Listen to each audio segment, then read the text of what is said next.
নমস্কার, আমি ডক্টর শান্তনু ত্রিপাঠী বলছি। আজকে আমাদের একটা আলোচনা এখানে শুরু করার কথা। কোভিড-19 প্যান্ডেমিক আমরা সবাই জানি গত ১.৫ বছর ধরে আমরা একটা ভয়াবহ পরিস্থিতির মধ্যে দিয়ে চলেছি এবং আমরা জানি যে আ গত গত বছর অক্টোবর মাসের পর থেকে এই কোভিডের সংক্রমণ যেভাবে নামতে শুরু করেছিল, আমরা খুব আশান্বিত হয়েছিলাম যে আমরা বোধহয় এই যে ভয়াবহ মহামারী তার থেকে বেরিয়ে আসতে পারছি। কিন্তু ফেব্রুয়ারি মাসের পর থেকে আবার আমরা দেখলাম যে নতুনভাবে আবার সংক্রমণের ঢেউ এলো এবং যেটাকে বলা হলো যে সংক্রমণের দ্বিতীয় ঢেউ বা এই যে অতিমারি তার যে দ্বিতীয় ঢেউ। এই দ্বিতীয় ঢেউর ব্যাপারে অনেক আহ, বিজ্ঞানীরা, ডাক্তারবাবুরা আগে থেকেই সতর্ক করছিলেন সমাজকে, কিন্তু সম্ভবত আমরা ভেবেছিলাম পৃথিবীর অন্যান্য দেশের তুলনায় আমাদের দেশে প্রথম ঢেউ তত বেশি ভয়াবহ আকার তুলনামূলকভাবে নিতে পারেনি, তাই আমরা ভেবেছিলাম সম্ভবত ভারতবর্ষে দ্বিতীয় ঢেউ সেরকমভাবে হয়তো আসবে না। সেই কারণে প্রথম ঢেউ যখন অস্তমিত হলো তারপর থেকে আমরা ভারতে অন্তত এই দেশে আমরা আহ, সাধারণ যে আহ, আচরণবিধি কোভিড দূরে রাখার জন্য সেগুলোকে কিছুটা ভুলতে শুরু করেছিলাম এবং আবার খুব স্বাভাবিক জীবনযাত্রার মধ্যে চলে এসেছিলাম। একই সঙ্গে দেশের বিভিন্ন জায়গায় যে নির্বাচন প্রক্রিয়া, ইলেকশন, তার ফলেও এবং বিভিন্ন রকম যে ধর্মীয় আচার অনুষ্ঠান তার ফলে বিভিন্ন জায়গায় জমায়েত, ভিড় ইত্যাদি সেগুলো শুরু হলো। যেভাবেই হোক না কেন শেষ অবধি আমরা দেখলাম মোটামুটি গত মাসের শেষের সময় থেকে ভীষণভাবে আবার সংক্রমণ ফিরে এলো এবং আমরা পশ্চিমবাংলায়ও আমরা দেখছি যে গত প্রায় মাসখানেক ধরে সংক্রমণ ভয়াবহ আকারে আবার ফিরে এসছে। বহু মানুষ সংক্রমিত হচ্ছেন, এমনকি অপেক্ষাকৃত কম বয়সী যারা গতবার প্রথম ঢেউয়ের সময় তত বেশি সংখ্যায় আমরা সংক্রমিত হতে দেখিনি, এইবারে দেখছি কিন্তু অপেক্ষাকৃত কম বয়সের মানুষজনেরা তারাও সংক্রমিত হচ্ছেন এবং যথারীতি যেহেতু সংক্রমণের হার অনেক বেশি, সেই হিসেবে মৃত্যুও যথেষ্টভাবেই ঘটছে। হাসপাতালে বেড পাওয়া সমস্যা দেখা দিচ্ছে। একটা সব মিলিয়ে একটা অসহায় অবস্থা যেন আমাদের চারিদিক থেকে ঘিরে ধরেছে। এইরকম একটা সময় আমরা দেখলাম প্রতিনিয়ত আমরা বিভিন্ন রকম প্রশ্নের সম্মুখীন হই। সাধারণ মানুষরা বিভিন্ন রকম প্রশ্ন করেন। তো সেইটে মাথায় রেখে আমরা এই প্ল্যাটফর্ম থেকে আইনোভো কেয়ার হেলথ সফট সলিউশন, সেই প্ল্যাটফর্ম থেকে আমরা এই আজকে সন্ধে এই আলোচনার ব্যবস্থা করেছি। তো আমরা দুঃখিত যে এর সঙ্গে আমার আরেক সহকর্মী ডক্টর শাম্ব সম্রাট সমাজদার, তারও থাকার কথা ছিল, কিন্তু কোনো কারণে কিছু ক্রাইসিস হয়তো হয়েছে, তাকে আমরা এই মুহূর্তে পাচ্ছি না, তার ফোনও রিচেবল হচ্ছে না। এখন আমরা তো খুব একটা অস্থির সময়ের মধ্যে দিয়ে চলেছি। তো বোঝা যাচ্ছে না কি কারণে ডক্টর সমাজদার এই মুহূর্তে অ্যাভেলেবল হচ্ছেন না। তো আশা করা যায় যখনই সম্ভব হবে ডক্টর সমাজদার আমাদের সঙ্গে যুক্ত হবেন, কিন্তু যে সময়টা আমরা দিয়ে রেখেছিলাম ৮টা থেকে শুরু করা, আমরা দেরি না করে সেইভাবেই এটাকে আলোচনাটা শুরু করছি। যে সমস্ত সাধারণ প্রশ্ন আমরা সম্মুখীন হই প্রতিনিয়ত, তো সেইগুলোকে মোটামুটি একসঙ্গে এক জায়গায় সংকলিত করে আমরা ৫টি আলাদা আলাদা ভাগ করেছি। যেমন একটা ভাগ, আমাদের আলোচনার প্রথম ভাগে আমরা এই যে কোভিড-19 রোগ এবং তার প্রকৃতি সেটা নিয়ে একটু আলোচনা করব। সেই ব্যাপারে যে অল্প দু একটি প্রশ্ন আমরা সামনে এসেছি, আমরা ডক্টর সমাজদার আমাদের সঙ্গে যুক্ত হয়েছেন।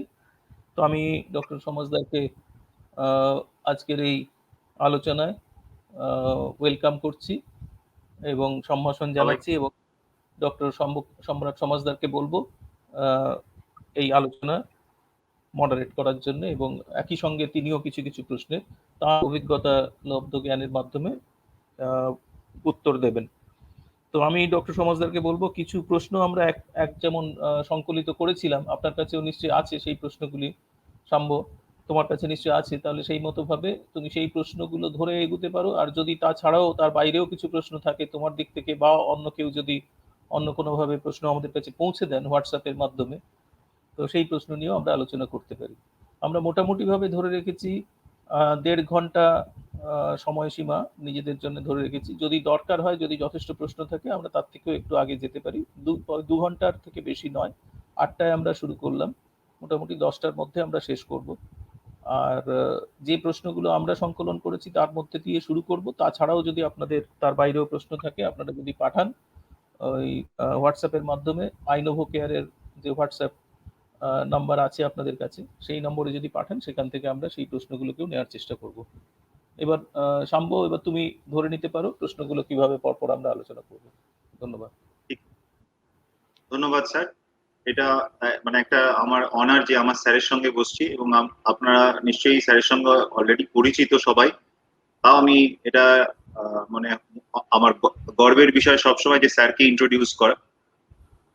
প্রফেসর শান্তনু কুমার ত্রিপাঠী, তিনি এমবিবিএস এমডি ইন ফার্মাকোলজি, তারপর ডিএম ইন ক্লিনিক্যাল ফার্মাকোলজি। সব থেকে বড় কথা, উনি গর্বের ব্যাপার আমাদের এই ইস্টার্ন রিজিয়নের জন্য, কারণ উনি ইস্টার্ন রিজিয়নের প্রথম ডিএম ইন ক্লিনিক্যাল ফার্মাকোলজি। সেই 1992 সালে উনি পিজিআই চণ্ডীগড় থেকে ডিএম করে এসেছেন। তারপর উনি অনেক ড্রাগ রেগুলেটরি অথরিটির সঙ্গে যুক্ত, তার সঙ্গে বিভিন্ন ethics committee, research ethics committee, বিভিন্ন ট্রিটমেন্ট গাইডলাইন কমিটি, এইসবের সঙ্গে যুক্ত। তাই এটা আমরা রিয়েলি অনার্ড যে স্যারকে পেয়ে। এবং আরো একটা বিষয়, এই কোভিড-19 ভ্যাকসিনের সঙ্গেও স্যার খুব ওতপ্রোতভাবে জড়িত। বিশেষ করে একটি ভ্যাকসিন যেটি এখনো আসেনি, সেই নোভোভ্যাক্স বা কোভোভ্যাক্স কোভিড-19 ভ্যাকসিনের ক্লিনিক্যাল ট্রায়ালের উনি একজন প্রিন্সিপাল ইনভেস্টিগেটর। তাছাড়াও West Bengal government, Bihar government এবং ইন্ডিয়ান গভর্নমেন্টের বিভিন্ন কোভিড-19 গাইডলাইনের তৈরির ক্ষেত্রে উনি বলা যায় এক অন্যতম ব্যাকবোন। তা আমরা ধন্য স্যারকে পেয়ে। তা আমার যেটা প্রথম প্রশ্ন স্যারের কাছে, এখন সবার মধ্যেই এই একটা বিষয় নিয়ে সবাই বেশ চিন্তিত হয়ে পড়ছে, যে মিউটেশন, ভাইরাস মিউটেশন করছে এবং সেই মিউটেশনের কি প্রভাব পড়তে পারে, এই নিয়ে যদি আপনি একটু আমাদেরকে জানান।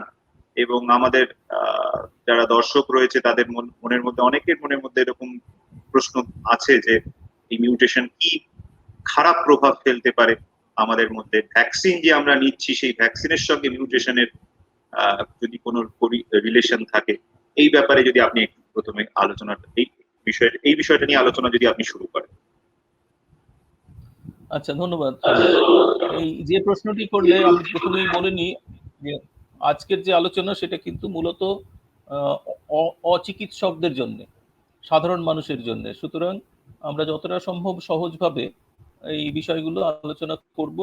তাতে যদি এই আমাদের শ্রোতাদের মধ্যে ডাক্তারবাবুরা থাকেন, তাদের কাছে এটা একটা খুব সিম্পলিস্টিক এক্সপ্লেনেশন মনে হতে পারে। কিন্তু আমরা প্রথমেই বলেছি যে আজকের আলোচনাটা মূলত অচিকিৎসক সাধারণ মানুষের জন্য, সুতরাং সেইভাবে আলোচনা করব।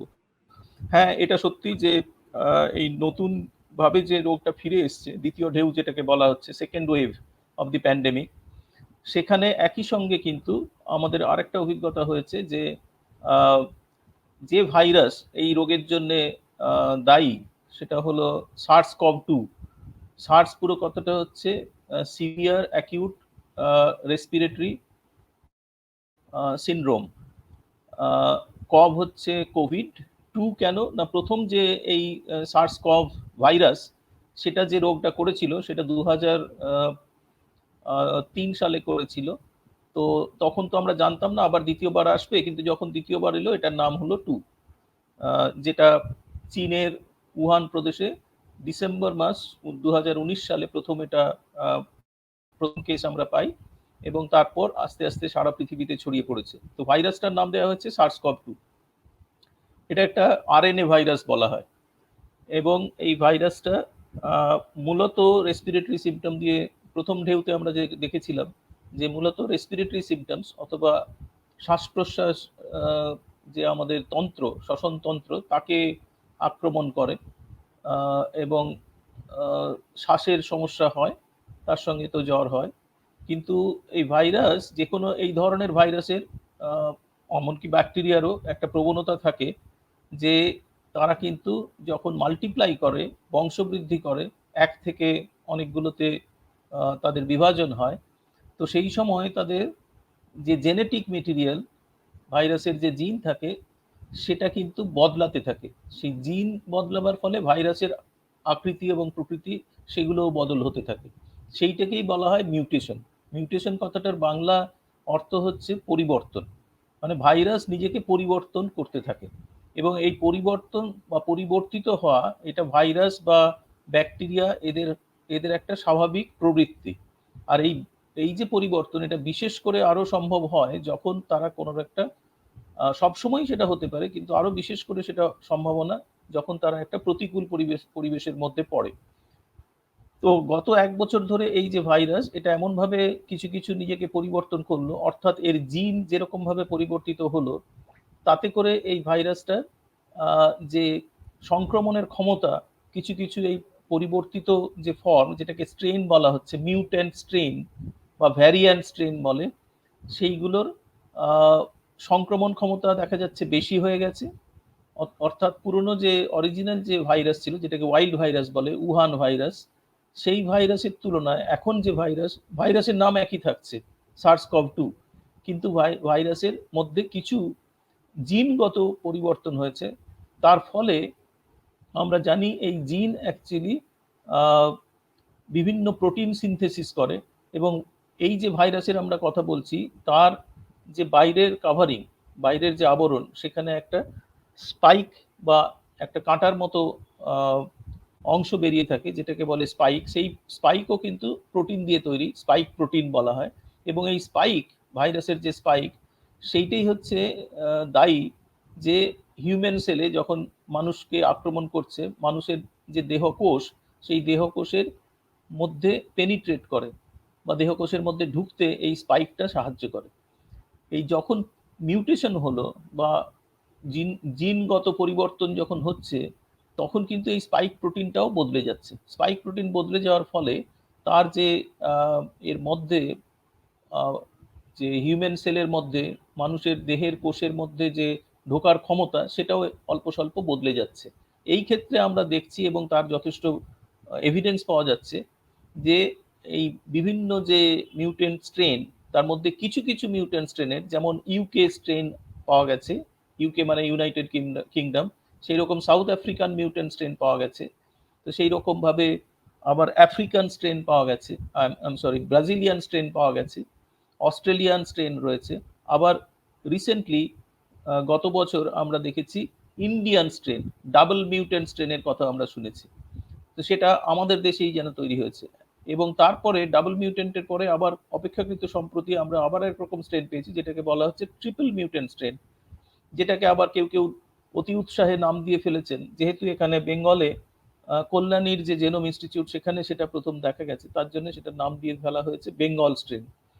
তো এই বিভিন্ন রকম যে স্ট্রেন, সেগুলো তার কিছু কিছু অন্তত তার এভিডেন্স পাওয়া গেছে, সেগুলো আরো তাড়াতাড়িভাবে, আরো দ্রুততার সঙ্গে সেগুলো আমাদের হিউম্যান সেলের মধ্যে ঢুকে পড়ছে, তারপরে সেটা মাল্টিপ্লাই করছে এবং শুধু যেটাকে বলা হচ্ছে ট্রান্সমিশন বেশি হচ্ছে, সংক্রমণ বেশি হচ্ছে। শুধু ট্রান্সমিসিবিলিটি বেশি নয়, সংক্রমণ ক্ষমতা যে বেড়ে যাচ্ছে তা নয়, তার সঙ্গে সঙ্গে তার ভিরুলেন্সও বাড়ছে, অর্থাৎ সেটা তার মারণ ক্ষমতাটাও মনে হচ্ছে বেশি। সেটা হওয়ার ফলে তার ডিজিজ প্রোগ্রেশনটাও বেশি, আরো তাড়াতাড়িভাবে মাইল্ডার ভ্যারাইটি থেকে আরো আরো বেশি সিভিয়ার ডিজিজে যে ট্রানজিশন হচ্ছে, পরিবর্তন হচ্ছে, সেটা আরো তাড়াতাড়ি ঘটছে। মানে ডিজিজটা যখন থেকে শুরু হচ্ছে, তখন থেকে শুরু করে সেটা যখন আরো বেশি সিভিয়ার হচ্ছে, সেই সময়টা আরো কম লাগছে এই মিউটেন্ট স্ট্রেনের ফলে। এবং এখন অন্তত আমাদের বিশ্বাস করার কারণ আছে, এরকম এভিডেন্স পাওয়া গেছে যে এই সেকেন্ড ওয়েভটা অ্যাকচুয়ালি বেশিরভাগ ক্ষেত্রে কিন্তু এই মিউটেন্ট স্ট্রেন দিয়েই সম্ভবত ঘটছে। বিভিন্ন রকম মিউটেন্ট স্ট্রেন, কিন্তু দেশের এক একটা জায়গায় এক একটা মিউটেন্ট স্ট্রেন তাদের প্রাদুর্ভাব বেশি দেখা যাচ্ছে। যেমন আমাদের পাঞ্জাবে দেখা গেছে ইউকে স্ট্রেনটা বেশি তার প্রাদুর্ভাব। আবার মুম্বাইতে দেখা গেছে বা মহারাষ্ট্রে দেখা গেছে যে ইন্ডিয়ান ডাবল মিউটেন্ট স্ট্রেন সেটা বেশি সংক্রমণ ঘটাচ্ছে, তো ইত্যাদি। তো এই যে কি করে জানা যাচ্ছে কোনটা কি করছে, তো প্রথম যে ইন্ডিয়ান যে ডাবল মিউটেন্ট স্ট্রেন আমরা যেটা পেয়েছিলাম সেটা অক্টোবর মাসে, এবং তার পরেই ভারত সরকার একটা সিদ্ধান্ত নেয় এবং তারা দেশের 10টা জেনোমিক ল্যাবরেটরি আইডেন্টিফাই করে একটা জেনোমিক সার্ভিল্যান্সের ব্যবস্থা করে। অর্থাৎ এই যে যে ভাইরাসগুলো আমাদের সংক্রমণ ঘটাচ্ছে সেই ভাইরাসের জিনগত নেচার কীরকম সেটাকে স্টাডি করা, এবং সেই স্টাডি শুরু হয় মোটামুটি আরও 2-1 মাস পর থেকে। কিছুটা আমরা পিছিয়েই আছি সেটাতে, কিন্তু আলটিমেটলি সেই স্টাডির ফলে যেটা সুবিধে হয়েছে, আমরা এখন জানতে পারছি যে সেকেন্ড ওয়েভের ক্ষেত্রে যে সংক্রমণ হচ্ছে সেখানে এই মিউট্যান্ট স্ট্রেন তাদের যে কন্ট্রিবিউশন সেটা কতটা। সুতরাং চিন্তা করার নিশ্চয়ই কারণ আছে যে এই মিউট্যান্ট স্ট্রেনগুলো যেহেতু ট্রান্সমিশন বেশি করছে এবং যেহেতু তার ভিরুলেন্স বেশি, তার জন্যে আমাদের আরও বেশি আমরা চিন্তিত হয়ে পড়ছি। তবে একটা সুখের কথা, যে ভ্যাকসিনগুলো আমাদের কাছে আছে, দুটো ভ্যাকসিনের ক্ষেত্রেই, যে দুটো আমাদের হাতে আছে এখন, কোভ্যাক্সিন আর কোভিশিল্ড, এই দুটোর ক্ষেত্রেই জানা গেছে যে সেটা এখন অবধি যা জানা গেছে মিউট্যান্ট স্ট্রেনের যে সংক্রমণ সেটাকেও কমাতে পারে আমাদের এই ভ্যাকসিনগুলো। যদিও ভ্যাকসিনগুলো যখন ডেভেলপ করা হয়েছিল তখন মিউট্যান্ট স্ট্রেন ছিল না, ভ্যাকসিন যখন ডেভেলপ করা হয়েছে অরিজিনাল স্ট্রেনের এগেনস্টেই ভ্যাকসিন তৈরি করা হয়েছে, কিন্তু মিউট্যান্ট স্ট্রেনও এই ভ্যাকসিন দিয়ে তার এগেনস্টেও প্রোটেকশন পাওয়া যাচ্ছে, সেরকম আমরা প্রমাণ পাচ্ছি। ওভার।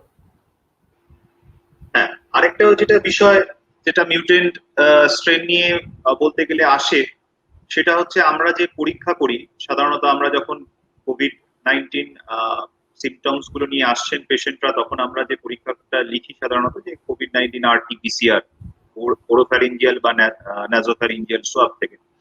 তো অনেক সময় দেখা যাচ্ছে পেশেন্ট কিন্তু মানে সিমটমস ওয়াইজ, তারপরে রেডিওলজিক্যাল ফিচার ওয়াইজ, মানে একটা বুকের সিটি স্ক্যান বা এক্সরে ফিচার ওয়াইজ ভীষণ ভাবে তার কোভিড-19 ইনফেকশন হয়েছে বলেই বা কোভিড-19 নিউমোনিয়া হয়েছে বলেই মনে হচ্ছে, কিন্তু RT-PCR নেগেটিভ আসছে।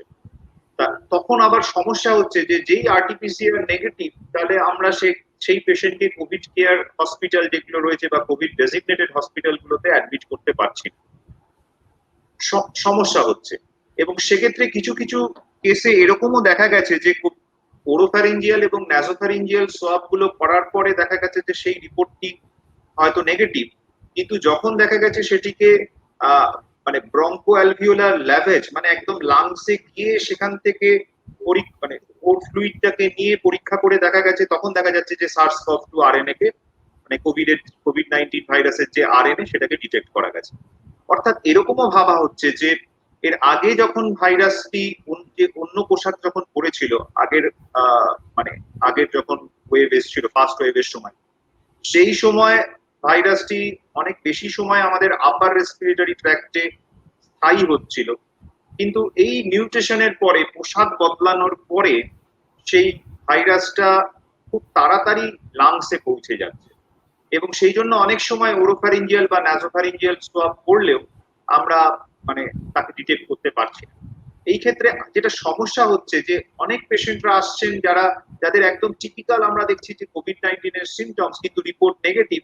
এবার রিপোর্ট নেগেটিভ হয়ে যাওয়ার পরে তাদের মধ্যে একটা ফলস বিলিফ হয়ে যাচ্ছে, না আমার কোভিড নেই, আমি তখন আমার আইসোলেশন আর মেনটেন করছি না, আমি তখন পরিবারের সবার সঙ্গে মিশছি, সমস্যা সৃষ্টি হচ্ছে, আমি অন্যকে ইনফেক্টেড করে দিচ্ছি। এই ব্যাপারে মনে হয় আমাদের একটা সতর্কতা সবার মধ্যে রাখতে হবে। যদি আমার ক্লিনিক্যালি আমার কোভিড-19 সাসপিশন থাকে, আমার কোভিড-19 ইনফেকশন হয়েছে, আমার ডাক্তারবাবু মনে করেন, এবং সেই ক্ষেত্রে আমার মনে হয় যে আমার আইসোলেশনটা, যদিও আমার RT-PCR নেগেটিভ আসছে, আমার আইসোলেশনটাকে আরো কিছুদিন বাড়ানো উচিত এবং আমাকে যথাযথ ট্রিটমেন্ট নেওয়া উচিত। এবং এক্ষেত্রে যেটা খুব ইম্পর্টেন্ট একটা মানে স্টেপ নিয়েছেন আমাদের ministry of health and family welfare, যে এতদিন সেটা ছিল না, বা ফার্স্ট ওয়েভের সময় আমরা এটা ছিল না, কিন্তু এখন বলা হচ্ছে প্রিজাম্পটিভ কোভিড, মানে সাসপেক্টেড কোভিড এর জন্য আমরা কিন্তু ট্রিটমেন্ট শুরু করতে পারছি, এবং সেখানেও একদম স্পেসিফিক্যালি যেটা আমরা কোভিড-19 এর জন্য যা ওষুধপত্র আমরা দিয়ে থাকি, সাসপেক্টেড কোভিড এর ক্ষেত্রেও, যদিও কোভিড-19 RT-PCR হয়নি বা নেগেটিভ হয়েছে কিন্তু ক্লিনিক্যালি মনে হচ্ছে যে এটা কোভিড-19 ইনফেকশন, তখনও কিন্তু আমরা ট্রিটমেন্ট দিতে পারছি। তাই এই ব্যাপারে আপনিও যদি স্যার কিছু আলোকপাত করেন আমার মনে হয় ভালো হয়। না, একদম ঠিকই বলেছেন যে আহ, আমাদের এর আগে যখন প্রথম ওয়েভে যখন দেখেছিলাম, সেই থেকে এখনকার যে রোগ, তার কিছুটা প্রকৃতিগত তো তফাৎ হয়েইছে। একটা যেমন আমরা বললাম, অপেক্ষাকৃত কম বয়সের লোকেরা বেশি অ্যাফেক্টেড হচ্ছে, 1 নম্বর। 2 হচ্ছে যে ইনফেকশন, আমাদের একটা একটা জিনিস বুঝে নিতে হবে, ইনফেকশন আর ডিজিজ তার মধ্যে যে তফাৎ। কাকে ইনফেকশন বলে? যে যখন ভাইরাস বা ব্যাকটেরিয়া শরীরে ঢুকছে সেটাই হলো ইনফেকশন, ইনভেড করছে, আক্রমণ করছে, সেটাই ইনফেকশন। কিন্তু যখন আমার সিমটম শুরু হচ্ছে তখন আমরা জানতে পারছি যে এটা একটা ডিজিজ। সিমটম শুরু হওয়ার আগে জানা মুশকিল, সেটা আরেকটা সমস্যা। কিন্তু আমরা আবার এদিকে বলছি যে আসিমটমেটিক কোভিড আরেকটা ব্যাপার আছে, আমরা আলোচনা করব। কিন্তু সাধারণভাবে সিমটম যখন শুরু হয় তখন আমরা বলি ডিজিজ হলো। তো এইটাই হচ্ছে বেসিক ডিফারেন্স বিটুইন ইনফেকশন আর ডিজিজ। সিমটম না হলেই যে ইনফেকশন নেই তা না, ইনফেকশন হতে গেলে, ডিজিজ হতে গেলে ইনফেকশন থাকতেই হবে। আহ, এর পরের যেটা কথা, যে যেটা খুব ভালোভাবে শাম্ব বুঝিয়ে বলল, যে আরটিপিসিআর নেগেটিভ হলেই কমপ্লাসেন্ট হওয়ার কোনো মানে নেই। আমাদের বুঝতে হবে আরটিপিসিআর নেগেটিভ হলেই যদি আমার যেগুলো জানা রয়েছে কোভিড রিলেটেড সিমটমস, সেইগুলো যদি থাকে, প্রেজেন্ট থাকে, আমাদের কোভিড ধরেই এগুতে হবে, যেটা প্রিজামটিভ কোভিড বা সাসপেক্টেড কোভিড যেটা বলা হচ্ছে। আর এটা সত্যি যে আরটিপিসিআর অনেক সময় নেগেটিভ হচ্ছে। তো এবং অনেক সময় access to RTPCR testing is also another, আরেকটা চ্যালেঞ্জ। যে আমি যদি বাড়িতে আছি, আমি আমার যে সিমটম যেগুলো শুরু হলো, সিমটমটাও কিছু কিছু চেঞ্জ করেছে সেকেন্ড ওয়েভে। প্রথম ওয়েভে আমরা দেখেছিলাম মূলত জ্বর এবং রেসপিরেটরি সিমটমস ছিল, শ্বাসকষ্টজনিত বা রেসপিরেটরি সিস্টেমের। কিন্তু এখন যেটা দেখা যাচ্ছে যে অনেকেই প্রথম সিমটম হচ্ছে ডায়রিয়া, ডায়রিয়া নিয়ে আসছেন, গ্যাস্ট্রোইন্টেস্টিনাল সিমটমস। ঠিক আছে? তো সেই দিক থেকে আমাদের কিন্তু যদি এইরকম একটা সময়ে কেউ কেউ যদি ডায়রিয়া এবং জ্বর নিয়ে প্রেজেন্ট করে, তাকে কিন্তু যতক্ষণ না আমরা অন্যরকম কিছু নিশ্চিতভাবে ভাবতে পারছি, কোভিড ধরেই তার চিকিৎসা শুরু করতে হবে। আর একটা খুব ভালো কথা যেটা বললো শম্ভ, যে অনেক ক্ষেত্রেই দেখা যাচ্ছে যে নেগেটিভ হওয়ার একটা কারণ হতে পারে এই যে মিউট্যান্ট ভাইরাস, সেটার প্রবণতা হচ্ছে আরো খুব তাড়াতাড়ি ওই আপার রেসপিরেটরি ট্র্যাক্ট থেকে ডিপে চলে যাওয়া, লোয়ার রেসপিরেটরি ট্র্যাক্টে, লাংয়ের মধ্যে চলে যাওয়া। যে জন্য আমরা আপার রেসপিরেটরি ট্র্যাক্ট থেকে ওরোফ্যারিঞ্জিয়াল এবং নেজোফ্যারিঞ্জিয়াল সোয়াব নিয়ে যখন টেস্ট করছি, সেখানে পাচ্ছি না, সেখানে নেগেটিভ আসছে, ডিটেক্ট করা যাচ্ছে না। কিন্তু যদি তাদের সিমটম আছে, আরো খারাপ হচ্ছে, তখন এইচআরসিটি চেস্ট করা হচ্ছে, সেখানে দেখা যাচ্ছে যে হ্যাঁ, কোভিড লাইক ফিচার্স আছে রেডিওলজিক্যাল ইমেজিং এ। তখন যদি কেউ ব্রঙ্কো অ্যালভিওলার লাভাজ নিয়ে টেস্ট করে, মানে অর্থাৎ লাংয়ের মধ্যে থেকে বা রেসপিরেটরি ট্র্যাক্টের যে সিক্রিশন সেটা নিয়ে যদি টেস্ট করা হয়, তখন পজিটিভ আসছে। তো সুতরাং এক কথায় বলতে গেলে, পাশাপাশিভাবে আমরা আবার জানি যে 100 জন কোভিড রোগীর মধ্যে নিশ্চিতভাবে 80 জন বা তারও বেশি, তাদের কিন্তু হাসপাতালে যাওয়ার দরকার নেই, এবং তাদের ক্ষেত্রে বাড়িতে থেকেই চিকিৎসা করা সম্ভব। তো সেই ব্যাপার নিয়েও আমরা নিশ্চয়ই আলোচনা করব, যে কিভাবে কতটা কতটা আমাদের সাধারণ মানুষের মধ্যে কতটা ধারণা থাকতে হবে ব্যাপারটা নিয়ে, যাতে করে তারা যথাসম্ভব চেষ্টা করা উচিত মেডিকেল সুপারভিশনের মধ্যে চিকিৎসাটা করা। এবং সেই চিকিৎসার একটা মূল স্তম্ভ দাঁড়িয়ে থাকে অবশ্যই মনিটরিং, কন্টিনিউয়াস মনিটরিং, এবং সেলফ মনিটরিংও সম্ভব, সেগুলো নিয়েও আমাদের আলোচনা হবে। কিন্তু এখন অবধি আমরা যেটা বলতে পারি, যে সেকেন্ড ওয়েভের যে কোভিড, তার নেচার কিছুটা আলাদা, এবং কম সময়ের মধ্যেই প্রথম সিমটম যখন শুরু হলো তখন থেকে খুব দ্রুত সেটা সিভিয়ার স্টেজে চলে যাচ্ছে। আর একটা ব্যাপার, যেটা প্রথমবারে আমরা যেটা দেখেছিলাম সেই তুলনায় এখন ইনকিউবেশন পিরিয়ড, অর্থাৎ যখন তার অর্গানিজম ঢুকছে, ভাইরাস ঢুকছে শরীরে, আর যখন আমার সিমটম হলো, এই যে গ্যাপ, সেই গ্যাপটাও কমে যাচ্ছে। আগে যেটা গড়ে ছিল 5 দিন ইনকিউবেশন পিরিয়ড, ধরে নেওয়া যাক 2 থেকে 12 দিন, এখন সেটা কমে 3 দিন হয়ে গেছে। তার ফলে এখন আমরা বলছি যে আজকে যদি সিমটম হয়, তাহলে আপনি 3 দিন পরে টেস্ট করলে তার পজিটিভ হওয়ার চান্সটা বেশি। সিমটম হলেও সঙ্গে সঙ্গে যদি টেস্ট করি, তাহলেও কিন্তু ফলস নেগেটিভ রেজাল্ট আসতে পারে। আপনি আবার 3 দিন পরে করলে তখন পজিটিভ আসবে।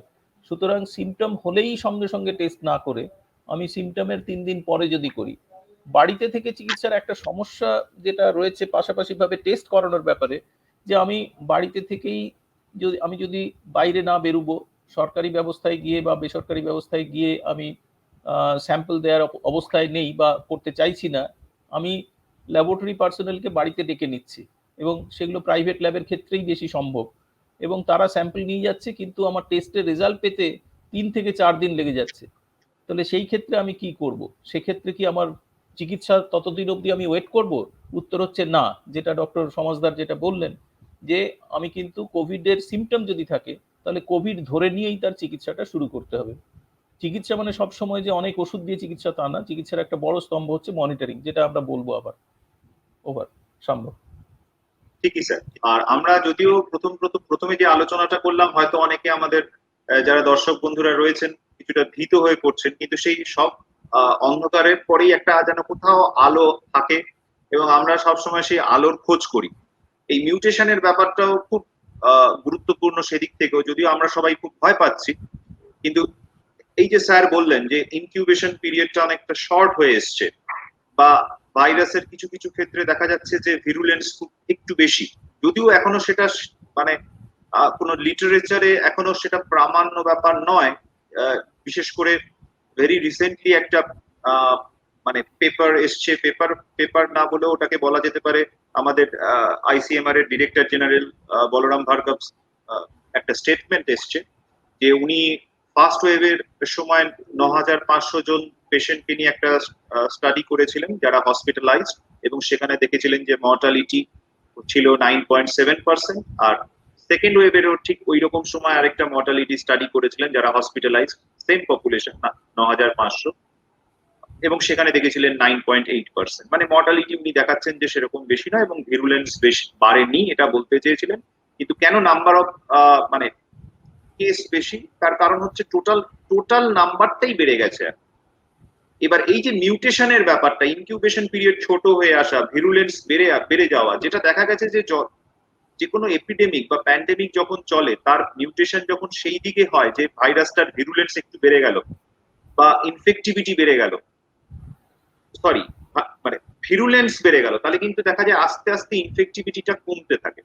কারণ যেই ইনকিউবেশন পিরিয়ড শর্ট হয়ে যাচ্ছে, তখন কিন্তু ভাইরাস আবার আমার শরীরে যদি ইনকিউবেশন পিরিয়ড শর্ট হয়ে যায়, আমার শরীরে যদি ভাইরাস কম থাকে, আমার থেকে কিন্তু অন্যজনকে ছড়াবার ক্ষমতাটাও আমার আস্তে আস্তে কমতে থাকে। এইগুলো এখনো যদিও বলার মতন অবস্থায় আমরা আসিনি যে এই মিউটেশনের ফলে আমার ইনফেক্টিভিটি কমলো কিনা, এই মিউটেশনের পরে আমার ভিরুলেন্স বেড়ে গেল কিনা বা একই রয়ে গেল কিনা, এগুলো ফার্দার রিসার্চ আমাদেরকে বলবে। তবে আমার মনে হয় যে ট্রিটমেন্ট প্রোটোকল যেটা ছিল, অলমোস্ট সেই ট্রিটমেন্ট প্রোটোকল কিন্তু আমরা এখনো ফলো করছি। তা এই ব্যাপারে যদি স্যার কিছু বলেন যে আমরা জেনারেলি কোন ওষুধগুলোর উপর বেশি জোর দিচ্ছি, যদিও আবার বলে দেওয়ার কথা, এটা একদম কোট আনকোট, যে আমরা যে ওষুধগুলোর কথা হয়তো আমরা এমনি আলোচনা করব, কিন্তু এই আলোচনা শুনে আপনারা ডাক্তারের পরামর্শ ছাড়াও কেউ ওষুধ মানে সেলফ মেডিকেশন এরকম ভাবে কিছু নেবেন না। তাও এবার আমি স্যারের কাছে যাচ্ছি, কোন কোন ওষুধ আমরা এবার ব্যবহার সাধারণত করছি, এবং সেটা ফার্স্ট ওয়েভের মতন এখনো আমরা সেম ওষুধই মোটামুটি ব্যবহার করছি, এই ব্যাপারে যদি আপনি কিছু বলেন। হ্যাঁ, সেই বলার আগে আমি ভিরুলেন্স নিয়ে আরেকটা কথা বলি, যে সাধারণ মানুষদের মধ্যে ভিরুলেন্স সম্বন্ধে কি ধারণা, মানে কাকে বলে ভিরুলেন্স। ভিরুলেন্স কথাটার যদি আমি অভিধানগত অর্থ খুঁজি, তার মানে হচ্ছে কতটা ক্ষতি করার ক্ষমতা, কতটা বেশি ক্ষতিকর। ভিরুলেন্স মানে ক্ষতিকর কতটা। তো সেই দিক থেকে শুধু এটা কতটা মৃত্যু ঘটায়, শুধু তাই দিয়ে যদি আমি এটা না বিচার করে আমি যদি বলি এটা এই ক্ষেত্রে হসপিটালাইজেশনের সম্ভাবনা কতটা, এবং কত দ্রুত এটা মাইল্ড অবস্থা থেকে সিভিয়ার অবস্থায় চলে যাচ্ছে, সাধারণ রোগী হিসেবে আমার কাছে সেটাও কিন্তু একটা মাপকাঠি, এটাকে আমি কতটা ক্ষতিকর বলবো। শুধুমাত্র এটা আনুপাতিক হারে কত বেশি বা কম মৃত্যু ঘটাচ্ছে শুধু সেই মাপকাঠি নয়, কতজনের ক্ষেত্রে অক্সিজেন দরকার হচ্ছে, কতজনের ক্ষেত্রে হসপিটালে ভর্তি হওয়ার দরকার হচ্ছে, কতজন মানুষ শকে যেতে পারেন, এই সমস্ত কিছু যদি আমি মাথায় রাখি, তাহলে সম্ভবত এটা সত্যি যে যেটা ডক্টর শাম্ব বললেন, যে এখনো অবধি এটা একটু প্রিম্যাচিওর, এটা নিয়ে সরাসরিভাবে কোনো সেরকম ভালো প্রামাণ্য স্টাডি পাবলিশ হয়নি এখনো, কিন্তু ওভারঅল আমরা যে নেচারটা দেখছি সেকেন্ড ওয়েভে, তাতে করে এবং অ্যাবসলিউট নাম্বার অফ ট্রান্সমিশন এত বেশি, অ্যাবসলিউট নাম্বার অফ পেশেন্টস যেহেতু বেশি, সেই ক্ষেত্রে আমরা দেখতে পাচ্ছি যে অপেক্ষাকৃত বেশি ভিরুলেন্ট বলে আমাদের মনে হচ্ছে। এবারে আমি ওই প্রশ্নে যদি আসি যে ওষুধপত্রের ব্যাপারে খুব পরিষ্কারভাবে মাথায় রাখতে হবে যে ওষুধপত্র ব্যবহারের ব্যাপারটা যথাসম্ভব চেষ্টা করা উচিত আন্ডার মেডিকেল সুপারভিশন। এবার আপনি বলবেন যে আমার কোভিড হয়েছে, আমি ডাক্তারবাবুকে ডাকলে তো আমার বাড়ি আসবেন না। খুব সত্যি কথা, দরকারও নেই। আপনি টেলিকনসালটেশন করুন। কাছাকাছি কোনো ডাক্তারবাবু যিনি, এবং আজকাল সোশ্যাল মিডিয়াতেও প্রচুর আপনি নাম্বার পাবেন, ডাক্তারবাবুরা ভলেন্টারিলি এগিয়ে আসছেন, অনেকে কমপ্লিমেন্টারি সার্ভিস দিচ্ছেন, যে আপনার যদি কোভিড লাইক সিমটমস হয় সেক্ষেত্রে আপনার কি কি ওষুধ খাওয়া উচিত এবং কিভাবে খাওয়া উচিত, এবং শুধু ওষুধ খাওয়া নয়, বাড়ি থেকে যদি আপনি চিকিৎসা করছেন তাহলে কোন কোন জিনিসগুলো আপনাকে খেয়াল রাখতে হবে, কি কি মনিটরিং করতে হবে, পরিষ্কারভাবে যাচাই করতে হবে আপনার শারীরিক অবস্থাটা কিরকম, তার মাপকাঠিগুলি কি কি, সেইগুলো সমস্ত মাথায় রাখা। তো সেইগুলো রেখে আপনি যদি এগিয়ে যান, সেই ব্যাপারে দু চার কথা আমরা এখন বলবো। ওষুধের ব্যাপারে আমরা বলি যে এই বিষয়টা ওভারঅল, এই যে কোভিড-19 যে বিষয়, এই অসুখটা তো একটা নতুন অসুখ। আমরা এর সম্বন্ধে আমরা কেবলমাত্র গত 14-15 মাস ধরেই জেনেছি, তার আগে আমরা কিছুই জানতাম না, এবং প্রতিদিনই আমরা নতুন নতুন বিষয় শিখছি এই অসুখ সম্বন্ধে। সুতরাং গত বছর এই সময় মে মাসের, আজকে হচ্ছে 6 তারিখ, গত বছর মে মাসের 6 তারিখে এই বিষয়ে আমি যে কথা বলতাম, আজকে এই 2021-এর মে মাসের 6 তারিখে একই কথা কিন্তু বলবো না। তার কারণ তখন যে আমাদের যেটুকু যা জানা ছিল তার ভিত্তিতে আমরা কিছু কিছু কথা বলেছি। তারপরে 12 মাস আর পেরিয়ে গেছে, সুতরাং ধীরে ধীরে নতুন যে জ্ঞান আমরা পেয়েছি, তথ্য আমরা পেয়েছি, তার ভিত্তিতে আমাদের আজকের দিনে দাঁড়িয়ে যদি বলতে হয়, আমরা বলবো ওভারঅল কোভিডের চিকিৎসায় 3-4 রকম ওষুধ সম্বন্ধে পরিষ্কারভাবে আমরা বলতে পারি এগুলো কাজ করছে। বাকিগুলোর সম্বন্ধে আমরা খুব নিশ্চিতভাবে বলতে পারছি না। কোনো কোনো বিজ্ঞানীরা, চিকিৎসা বিজ্ঞানীরা তারা দেখিয়েছেন এটা কিছুটা কাজ করে, আবার কেউ কেউ দেখিয়েছেন হ্যাঁ এটা কাজ করা থিওরিটিক্যাল পসিবিলিটি আছে, কিন্তু অ্যাকচুয়ালি করছে কিনা বলা যাচ্ছে না। আবার কেউ কেউ বলেছেন তত ভালো কাজ করছে না। কিন্তু যেগুলোর ব্যাপারে নিশ্চিতভাবে কাজ করে বলে জানা গেছে সেই ওষুধগুলো কি কি? সেই ওষুধগুলো হচ্ছে অক্সিজেন। হ্যাঁ, অক্সিজেনও কিন্তু একটা ওষুধ, এসেনশিয়াল ওষুধ, অতি প্রয়োজনীয় ওষুধ। 2 হচ্ছে কর্টিকোস্টেরয়েডস, স্টেরয়েড জাতীয় ওষুধ। আর 3 হচ্ছে রক্ত পাতলা করার ওষুধ। রক্ত জমাট বেঁধে যায়। কোভিডে যে মৃত্যু হয় সেটা কিন্তু ভাইরাল ইনফেকশনের জন্য নয়, যে মৃত্যুটা হয় সেটা হলো ভাইরাল ইনফেকশনের ফলে উদ্ভূত হওয়া সাইটোকাইন স্টর্ম বলে একটা ব্যবস্থা থাকে, অথবা বলা যেতে পারে আমাদের যে রোগ প্রতিরোধী যে ব্যবস্থা, ইমিউন সিস্টেম, সেই ইমিউন সিস্টেম একটা অফ টার্গেটেড ইমিউনিটি তৈরি হয়, অথবা মিসডাইরেক্টেড ইমিউন মেকানিজম তৈরি হয়, যার ফলে কিছু সাইটোকাইনস আমাদের শরীরে রিলিজড হয়, যেমন ইন্টারফেরন, যেমন ইন্টারলিউকিন 6 ইত্যাদি ইত্যাদি। সেইগুলোই কিন্তু হোস্ট সেলকে, হিউম্যান সেলকে অ্যাটাক করে, এবং তার ফলে বিভিন্ন কমপ্লিকেশন হয়। ঠিক আছে, এবং একটা বড় কমপ্লিকেশন হচ্ছে রক্ত জমাট বেঁধে যাওয়া, ক্লটিং, কোয়াগুলেশন। তো এই সব এর ফলে ধীরে ধীরে আমরা এই বিষয়গুলো জানতে পেরেছি, এবং তার যে চিকিৎসা সেইগুলো আস্তে আস্তে সেই চিকিৎসাগুলো এসছে তার সম্বন্ধে আমরা প্রমাণ পাচ্ছি।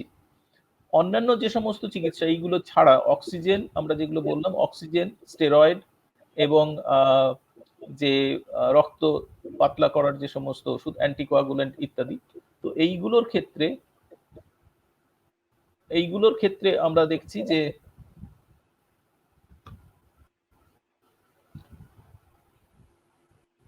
এইগুলোর ক্ষেত্রে আমরা বলতে পারি যে যথেষ্টভাবে আমরা নিশ্চিত হয়েছি, কিন্তু আদারওয়াইজ আবার এই সবগুলোই ডাক্তারের পরামর্শ ছাড়া নেওয়া যাবে না, এবং এর প্রায় সবগুলোই বাড়িতে তার চেষ্টা না করাই ভালো।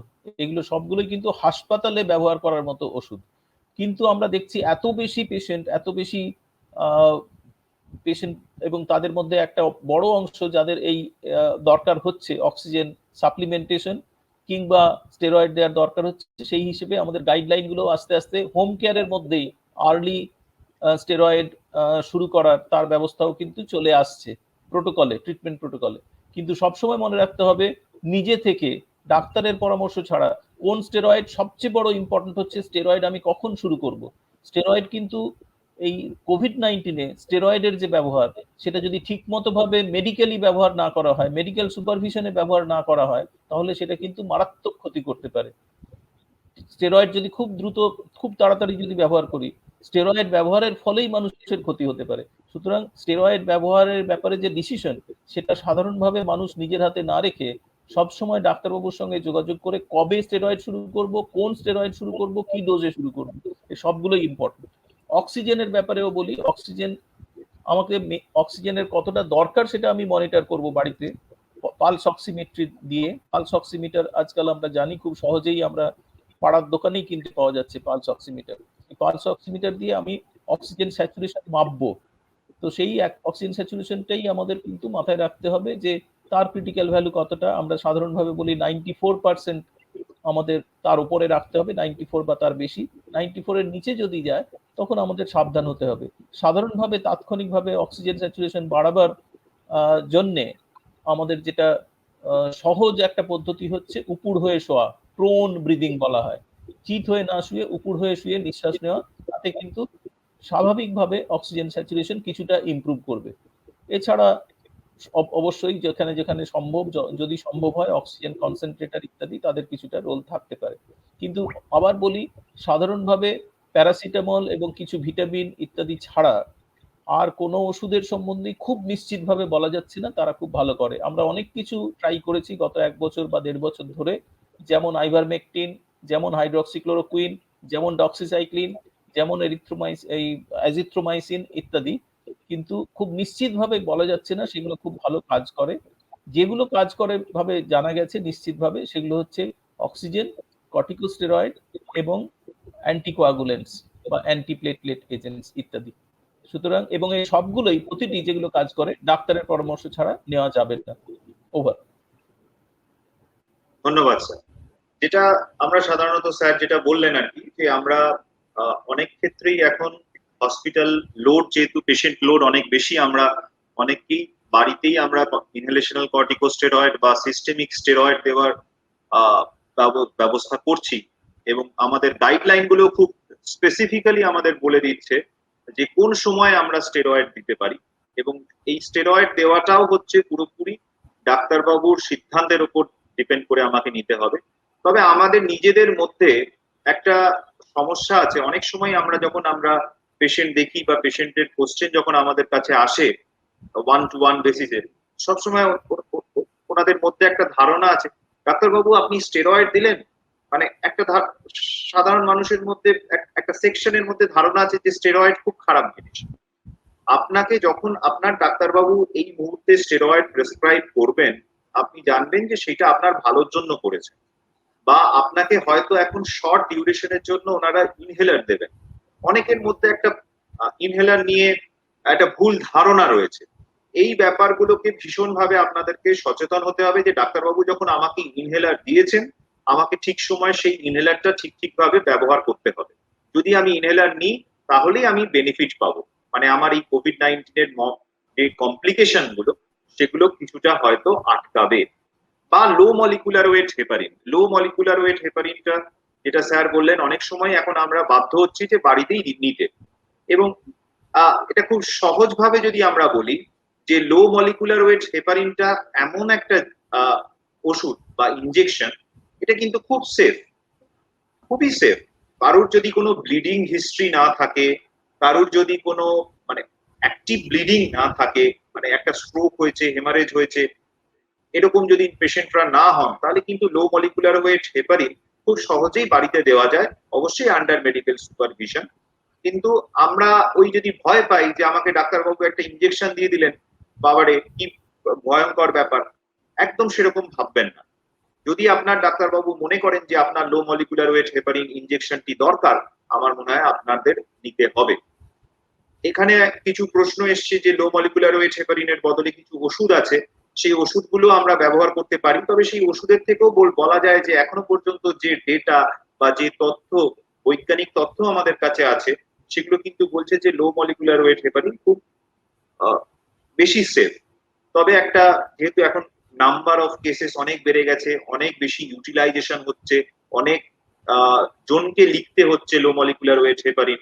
সেই জন্য হয়তো এখন একটা মার্কেটে স্কারসিটি বা অভাব দেখা যাচ্ছে, কিন্তু আমার মনে হয় সে বিভিন্ন ধরনের অনেক ফার্মাসিউটিক্যাল ইন্ডাস্ট্রি রয়েছে, সেই অভাব খুব তাড়াতাড়ি মিটে যাবে। তবে ঠিক ঠিক পেশেন্টের ঠিক ঠিক সময় যদি লো মলিকুলার ওয়েট হেপারিন দেওয়া যায়, কর্টিকোস্টেরয়েড দেওয়া যায়, এবং ঠিক সময় অক্সিজেন শুরু করা যায়, অক্সিজেন থেরাপি শুরু করা যায়। অবশ্যই অক্সিজেন থেরাপি এখন পরিষ্কার গাইডলাইন হচ্ছে বাড়িতে না, হসপিটালে ভর্তি করেই অক্সিজেন থেরাপি দিতে হবে। তা সেইগুলো যদি ঠিকঠাক করা যায়, কোভিড এর কিন্তু মর্টালিটি অনেক কমানো যায়, কোভিড এর মৃত্যু হারকে অনেকটা আমরা কমিয়ে দিতে পারি। যেটা স্যার বললেন যে স্টেরয়েড শুরু করা, আমরা স্টেরয়েড বলে নয়, আমরা পুরো কোভিড এর রোগটাকে আমরা যদি দুটো ভাগে ভাগ করি, সাধারণত এটা একটা 12 দিনের রোগ। সাধারণত প্রথম 6 দিন যে সময় আমার শরীরে ভাইরাসটা গ্রো করছে, ও রেপ্লিকেট করছে, ও নিজের মতন করে ইনফেকশনটাকে ছড়াচ্ছে, আর তারপরে 6 দিন হচ্ছে আমার নিজের যে ইমিউনিটি, আমার যে নিজের যে ইমিউন সিস্টেম, সে ভাইরাসের এগেনস্টে যে লড়াইটা চালাচ্ছে, তার জন্য যে আমার কমপ্লিকেশন গুলো ডেভেলপ করছে। এই প্রথম 6 দিনে কিন্তু যখন ভাইরাসটা নিজেকে গ্রো করছে, সেই প্রথম 6 দিনে আমরা যেন কর্টিকোস্টেরয়েড বা স্টেরয়েড ব্যবহার না করি, বিশেষ করে যখন এই ভাইরাসটা নিজেকে রেপ্লিকেট করছে। কিন্তু তারপরে 6 দিনের পরে যদি আমার এই ধরনের সমস্যা হয়, আমার ইমিউন সিস্টেম যদি খুব বেশি মাত্রায় অ্যাক্টিভেট হয়ে যায়, যেটা স্যার বললেন সাইটোকাইন রিলিজ সিনড্রোম বা সাইটোকাইন স্টর্ম, সেই সময় কিন্তু স্টেরয়েডের একটা খুব ইম্পর্টেন্ট ভূমিকা রয়েছে। এবং ওই সময় যদি আপনার চিকিৎসক মনে করেন যে স্টেরয়েড শুরু করতে হবে, আমার মনে হয় আপনারা দেরি করবেন না এবং সেই সময় স্টেরয়েড শুরু করে দেবেন। এবং যদি ইনহেলার দিতে হয়, ইনহেলারটা আপনারা ঠিক সময় শুরু করে দেবেন। তা এই ব্যাপারগুলো যদি আপনারা ফলো করেন, আপনার চিকিৎসকের পরামর্শটাকে ঠিক ঠিকভাবে মেনে চলেন, তাহলে আমার মনে হয় যে কোভিড রিলেটেড কমপ্লিকেশন অনেক কমানো যায়। এখনো কিন্তু কোভিড-19 মর্টালিটি রেট 1.5% মতো, 1.5 থেকে 2% মতো, কিন্তু সেইটা কিন্তু আমরা কমই রাখতে পারি যদি না আমরা এই ঠিক ঠিকভাবে নিয়ম কানুন গুলো মেনে চলতে পারি। এরপরে আমার মনে হয় আরেকটা প্রশ্ন এসছে, এবং সেই প্রশ্নটা আমরা খুব গুরুত্বপূর্ণ, কারণ অনেক সময় আমরা এই ধরনের ইনসিডেন্টস এখন পাচ্ছি যেহেতু ভ্যাকসিন চলছে। ডক্টর দেবাশিস মন্ডল প্রশ্ন করেছেন, যে প্রথম প্রশ্ন তো অবভিয়াসলি যে সেফটি অফ এই যে আমরা যে কোভিশিল্ড বা কোভ্যাক্সিন যেটা আমরা ইউজ করছি, তাদের প্রেগনেন্সিতে এবং ল্যাকটেটিং মাদার, মানে যারা এই মায়েদের ক্ষেত্রে আমরা এই ভ্যাকসিনটা কতটা সেফ, এইটা নিয়ে আমাদের স্যার কিছুটা আলোকপাত করবেন। এবং আরেকটি যেটা খুব গুরুত্বপূর্ণ প্রশ্ন, যেটা আমাকে কুকুর কামড়েছে, এবার কুকুর কামড়ানোর পরে আমি কি করব? আমি কি রেবিস ভ্যাকসিন নেব, না আমার পরশুদিন সেকেন্ড ডোজ নেওয়ার আছে কোভিড এর ভ্যাকসিন? তাহলে আমি কি করব? আমি কি কুকুরের ভ্যাকসিন, কুকুর কামড়ানোর ভ্যাকসিন বা রেবিস ভ্যাকসিন বন্ধ রেখে আমি 2 দিন বাদে গিয়ে কোভিড-19 এর ভ্যাকসিন নেব? এই প্রশ্নগুলো আসে, এই প্রশ্নগুলোর উত্তর আপনাদের সবার জানা দরকার, কারণ এগুলো খুব কমন কোয়েশ্চেন। টিটেনাস, আমার একটা মাইনর ছোট্ট একটা কাটা কেটেছে এবং তার জন্য আমি টিটেনাস নেব, নাকি 2 দিন বাদে কোভিড এর ভ্যাকসিন নেব সেকেন্ড ডোজ? এই প্রশ্নগুলো আসে। বা আমার একটা মেজর উন্ড হয়েছে, তখন আমি টিটেনাস নেব নাকি কোভিড এর ভ্যাকসিন নেব? তা এই প্রশ্নগুলো নিয়ে আমার মনে হয় একটু চর্চা হওয়া দরকার, একটু আলোচনা হওয়া দরকার, কারণ এই ধরনের পরিস্থিতিতে আমরা মানে রিয়েলিটিতেও এই ধরনের পরিস্থিতির সম্মুখীন আমরা হয়ে থাকি। তা এইটা নিয়ে যদি প্রথমে স্যার কিছু বলেন আমাদের এই ব্যাপারগুলো সম্বন্ধে আলোচনা করেন। না, প্রথম প্রশ্ন যেটা সেফটি অ্যাবাউট ভ্যাকসিন প্রেগন্যান্সি বা ল্যাকটেশনে, ব্রেস্ট ফিডিং এর সময়, তো আমরা বলি যে যখন এই দুটো ভ্যাকসিন এসছে জানুয়ারি মাসে, তখন সেটার সম্বন্ধে যতটা যা জানা ছিল, এবং যেহেতু আমরা প্রেগন্যান্সিতে ট্রায়ালে আমরা এই ভ্যাকসিনের ট্রায়াল প্রেগন্যান্ট উইমেনে করা হয়নি, সেই হিসেবে প্রথাগতভাবে ওদের যে লিটারেচার, কোম্পানির বা ইন্ডাস্ট্রির যে লিটারেচার, যে কোম্পানি এই ওষুধ এনেছে, সিরাম ইনস্টিটিউট কিংবা ভারত বায়োটেক, সিরাম ইনস্টিটিউটের কোভিশিল্ড, ভারত বায়োটেকের কোভ্যাক্সিন, তাতে কিন্তু ওরা বলেছে যে প্রেগন্যান্সিতে বা ল্যাকটেশনের সময়, ব্রেস্ট ফিডিং এর সময় ব্যবহার না করা। কিন্তু সারা পৃথিবীতে যেভাবে আমরা অন্যান্য জায়গা থেকে যে ইনফরমেশন পাচ্ছি, ইন জেনারেল এই কোভিড-19 ভ্যাকসিন প্রেগন্যান্সিতে খুব কিছু ক্ষতি করে না। এবং যদি আমরা দুটো বিচার করি যে প্রেগন্যান্সিতে ভ্যাকসিন নিলে কতটা লাভ এবং কতটা ক্ষতি হতে পারে, সম্ভাব্য ক্ষতি, তাহলে এটা ফেভারে যায় ভ্যাকসিন নেওয়া। অর্থাৎ শেষ কথা হচ্ছে প্রেগন্যান্সি ভ্যাকসিন নেওয়ার ক্ষেত্রে একটা কন্ট্রা ইন্ডিকেশন নয়। প্রেগন্যান্সি থাকলেও আমি ভ্যাকসিন নেব। কেন না, ভ্যাকসিন যদি না নিই এবং during the period of pregnancy একটা লম্বা সময়, প্রায় 9 মাস ধরে, তো সেই সময় যদি আমি আক্রান্ত হই, প্রেগন্যান্ট লেডি যদি আক্রান্ত হন কোভিডে, তাহলে তার কমপ্লিকেশন অনেক ভয়াবহ হতে পারে। সেই কারণে প্রোটেকশনের জন্য আমি কিন্তু অ্যাডভাইস করব যে প্রেগন্যান্সিতেও ভ্যাকসিন নেওয়া। এটাতে যে খুব ক্ষতি করে সেরকম কোনো প্রমাণ এখনো পাওয়া যায়নি। একই কথা বলা যেতে পারে ল্যাকটেশনে বা ব্রেস্ট ফিডিং এ, যে এই ব্রেস্ট ফিড করার ফলে ব্রেস্ট ফেড যে বেবি, বাচ্চা, তার কিন্তু কোনো রকম ভ্যাকসিনেশন, মা যদি ভ্যাকসিন নিয়ে থাকেন, সেটা বাচ্চার উপর কোনো ক্ষতি করার সম্ভাবনা নেই। সুতরাং প্রেগন্যান্সি বা ল্যাকটেশনের সময় ভ্যাকসিন নেওয়া উচিত, সেটা কিছু সেফটি কনসার্ন সেভাবে নেই। দ্বিতীয় প্রশ্ন যেটা, যে কুকুরে যদি কামড়ায় তাহলে কি করব? আমরা জানি কুকুরে কামড়ালে রেবিজ হওয়ার একটা সম্ভাবনা থাকে, এবং রেবিজ হচ্ছে একটা তার কোনো সেই অর্থে কোনো ওষুধ নেই রেবিজ যদি সত্যি হয়, এবং এটা মারাত্মক অসুখ একটা, যেটাতে অলমোস্ট 100% মোর্টালিটি বলা যায়। তো সেই ক্ষেত্রে আমাকে বুঝতে হবে কোনটার ক্ষতি বেশি বা কোনটার ঝুঁকি বেশি। সেইভাবে যদি ভাবি, তাহলে নিশ্চয়ই আগে আমি অগ্রাধিকার দেব রেবিজের যে ভ্যাকসিনেশন। এবং রেবিজ ভ্যাকসিন আমরা জানি এটা ফার্স্ট ডোজটা শুরু করতে হয় ডে 0-তে, যেদিন কুকুরে কামড়ালো সেদিনই। এবং তার মোট 5টা ডোজ আছে, এবং সেই পুরো 5টা ডোজ, 5 নম্বর ডোজটা হচ্ছে 28 দিনের মাথায়। আমি বলবো যে আপনি প্রথম রেবিজের যে প্রতিষেধক, পোস্ট এক্সপোজার প্রোফাইল্যাক্সিস বলা হয়, সেটাকে বেশি গুরুত্ব দেবেন, এবং সেখানে আমি 0 ডেতেই রেবিজ ভ্যাকসিন শুরু করব, এবং পুরো কোর্সটা যে 5টা ডোজ, 5th যেটা ফাইনাল ডোজ, সেটা হচ্ছে 28 দিনের মাথায়, সেটা কমপ্লিট করব। তারপরে গিয়ে আমি ভ্যাকসিন নেব। এমন যদি হয় ফার্স্ট ডোজ নেওয়ার পরে কুকুরে কামড়েছে, তাহলে আগে আমি কুকুরে কামড়ানোর জন্য যে ইনজেকশন 1 মাস ধরে সেটা নেব, তারপরে আবার গিয়ে সেকেন্ড ডোজের কথা ভাববো, সেকেন্ড ডোজ নেব, ইত্যাদি। সুতরাং এবং সেই যে last dose of rabies vaccine আর সেকেন্ড ডোজ অফ কোভিড, তার মাঝে যেন অন্তত 2 সপ্তাহের একটা গ্যাপ থাকে। তাহলে এটা এই দুটো ভ্যাকসিনই পরস্পরকে অ্যাডভার্সলি এফেক্ট করবে না, তাদের যে এফিকেসি। আর 3 নম্বর যে প্রশ্ন ছিল রিগার্ডিং টিটেনাস, এই একই কথা খাটবে। খুব মাইনর যদি কাট হয়, সেখানে আমরা টিটেনাসের যে ইনজেকশন, সেটাকে আমি ডেফার করব 15 দিন। আর যদি মেজর ক্রাশ ইঞ্জুরি হয়, রোড ট্রাফিক অ্যাক্সিডেন্ট হয়, সেখানে তার থেকে টিটেনাস হওয়ার সম্ভাবনা খুব বেশি থাকে, সেখানে কিন্তু আমি অগ্রাধিকার দেব টিটেনাসের যে অ্যান্টিটিটানাস টক্সয়েড, সেটাকে আগে করব, এবং তার থেকে 15 দিন পরে আমি ভ্যাকসিন, কোভিডের ভ্যাকসিন, সেটা শুরু করব। আর আরেকটা প্রশ্ন এসেছিল, সেটা হলো যে is there any chance of third wave? তো সেটা আমাদের যে অভিজ্ঞতা, সেকেন্ড ওয়েভ যেরকম ভাবে এসছে, একই রকম ভাবে কিন্তু থার্ড ওয়েভও আসতে পারে। আমাদের মাথায় রাখতে হবে এই ভাইরাস সে কিভাবে বিহেভ করবে সে তো প্রেডিক্ট করা সম্ভব না, কিন্তু অসম্ভব নয় থার্ড ওয়েভ। আমরা জানি পৃথিবীর কোন কোন দেশে কিন্তু থার্ড ওয়েভ এসছে। সুতরাং আমাদের এখানে যে না, সেটা কিভাবে বলা যাবে? এবং থার্ড ওয়েভ আসতে পারে ধরে নিয়েই আমাদের সব রকম সতর্কতা আগে থেকে নিয়ে রাখতে হবে, এবং থার্ড ওয়েভ এলেও যাতে বেশিরভাগ মানুষ আমরা প্রোটেক্টেড থাকতে পারি, অন্তত মৃত্যুর হার কমাতে পারি, হসপিটালাইজেশনের চান্স কমাতে পারি।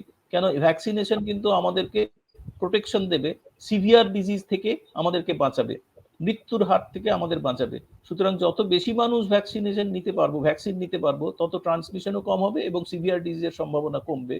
এবং তখন যদি থার্ড ওয়েভ আসেও, সেই থার্ড ওয়েভটা আমাদের খুব বেশি কাবু করতে পারবে না, যেটা আমাদের এখন সেকেন্ড ওয়েভে করলো। সেই হিসেবে আমি বলবো যে হ্যাঁ, থার্ড ওয়েভ আসতে পারে, সেটা মাথায় রেখেই আমরা ভ্যাকসিন নেব, এবং তার সঙ্গে সঙ্গে অন্যান্য যে সমস্ত কোভিড অ্যাপ্রোপ্রিয়েট বিহেভিয়ার বলা হয়, মেইনলি 3টে কথা বলা হয়: মাস্ক ব্যবহার করা, hand washing and hand sanitization, আর ডিস্টেন্সিং, যে ফিজিক্যাল ডিস্টেন্সিং বা সোশ্যাল ডিস্টেন্সিং যাই বলুন, যেটা একটা 2 গজের যে দূরত্ব, সেই দূরত্ব বজায় রাখা, যে এইটাকে আমাদের মাথায় রাখতে হবে।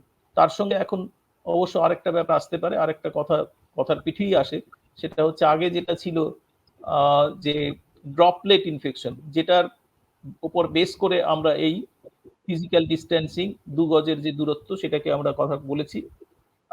কিন্তু এখন আমরা জানতে পারছি অপেক্ষাকৃত সম্প্রতি যে শুধুমাত্র ড্রপলেট ইনফেকশন নয়, তার মানে হাঁচি কাশির মাধ্যমে যে ইনফেকশন ট্রান্সমিশন হতে পারে সেটা নয়, ড্রপলেট ট্রান্সমিশন নয়, আরেক রকম ট্রান্সমিশন হতে পারে, সেটা হচ্ছে এয়ারবোর্ন ট্রান্সমিশন।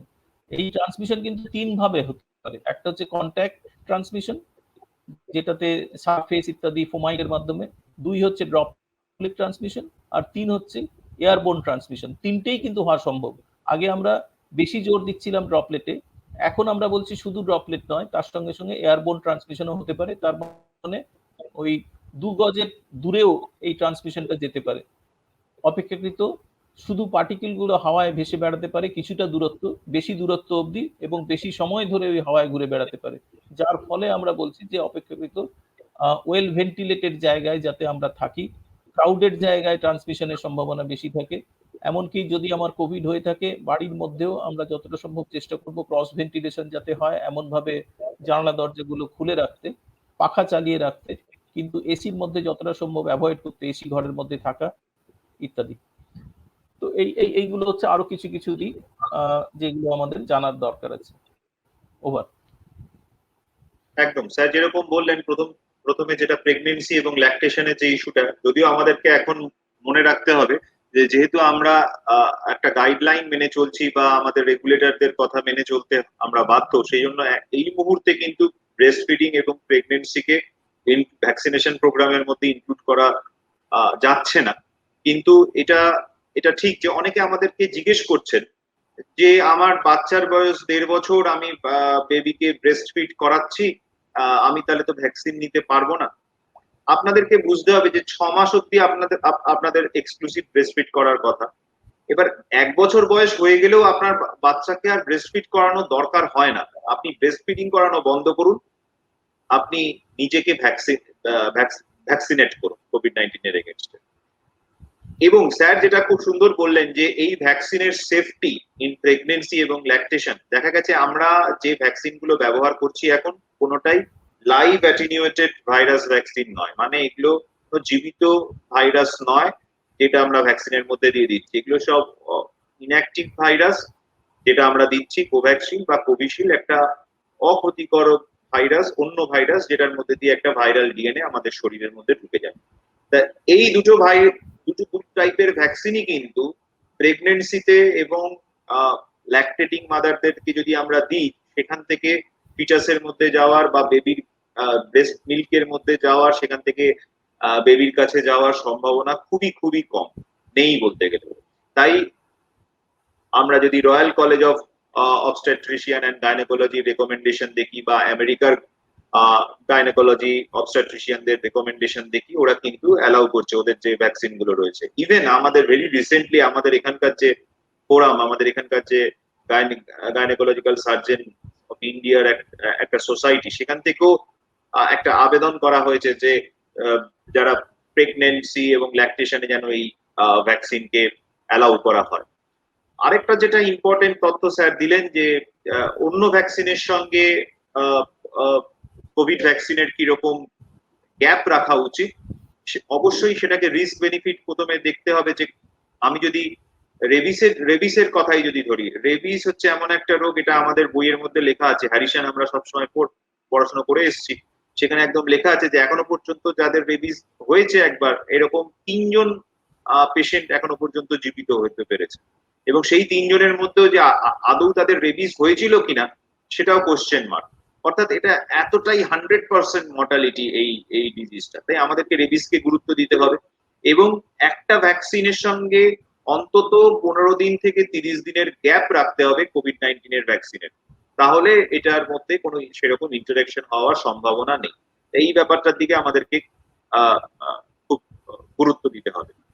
আর যেটা স্যার বললেন লাস্টে, যেটা এই এরোসল বা এয়ারবর্ন ইনফেকশন, সেটা নিয়ে কিন্তু আমাদের গভর্নমেন্ট অফ ইন্ডিয়ার যে হোম আইসোলেশন প্রোটোকল, সেখানেও কিন্তু খুব ইম্পর্টেন্ট একটা চেঞ্জ এসছে।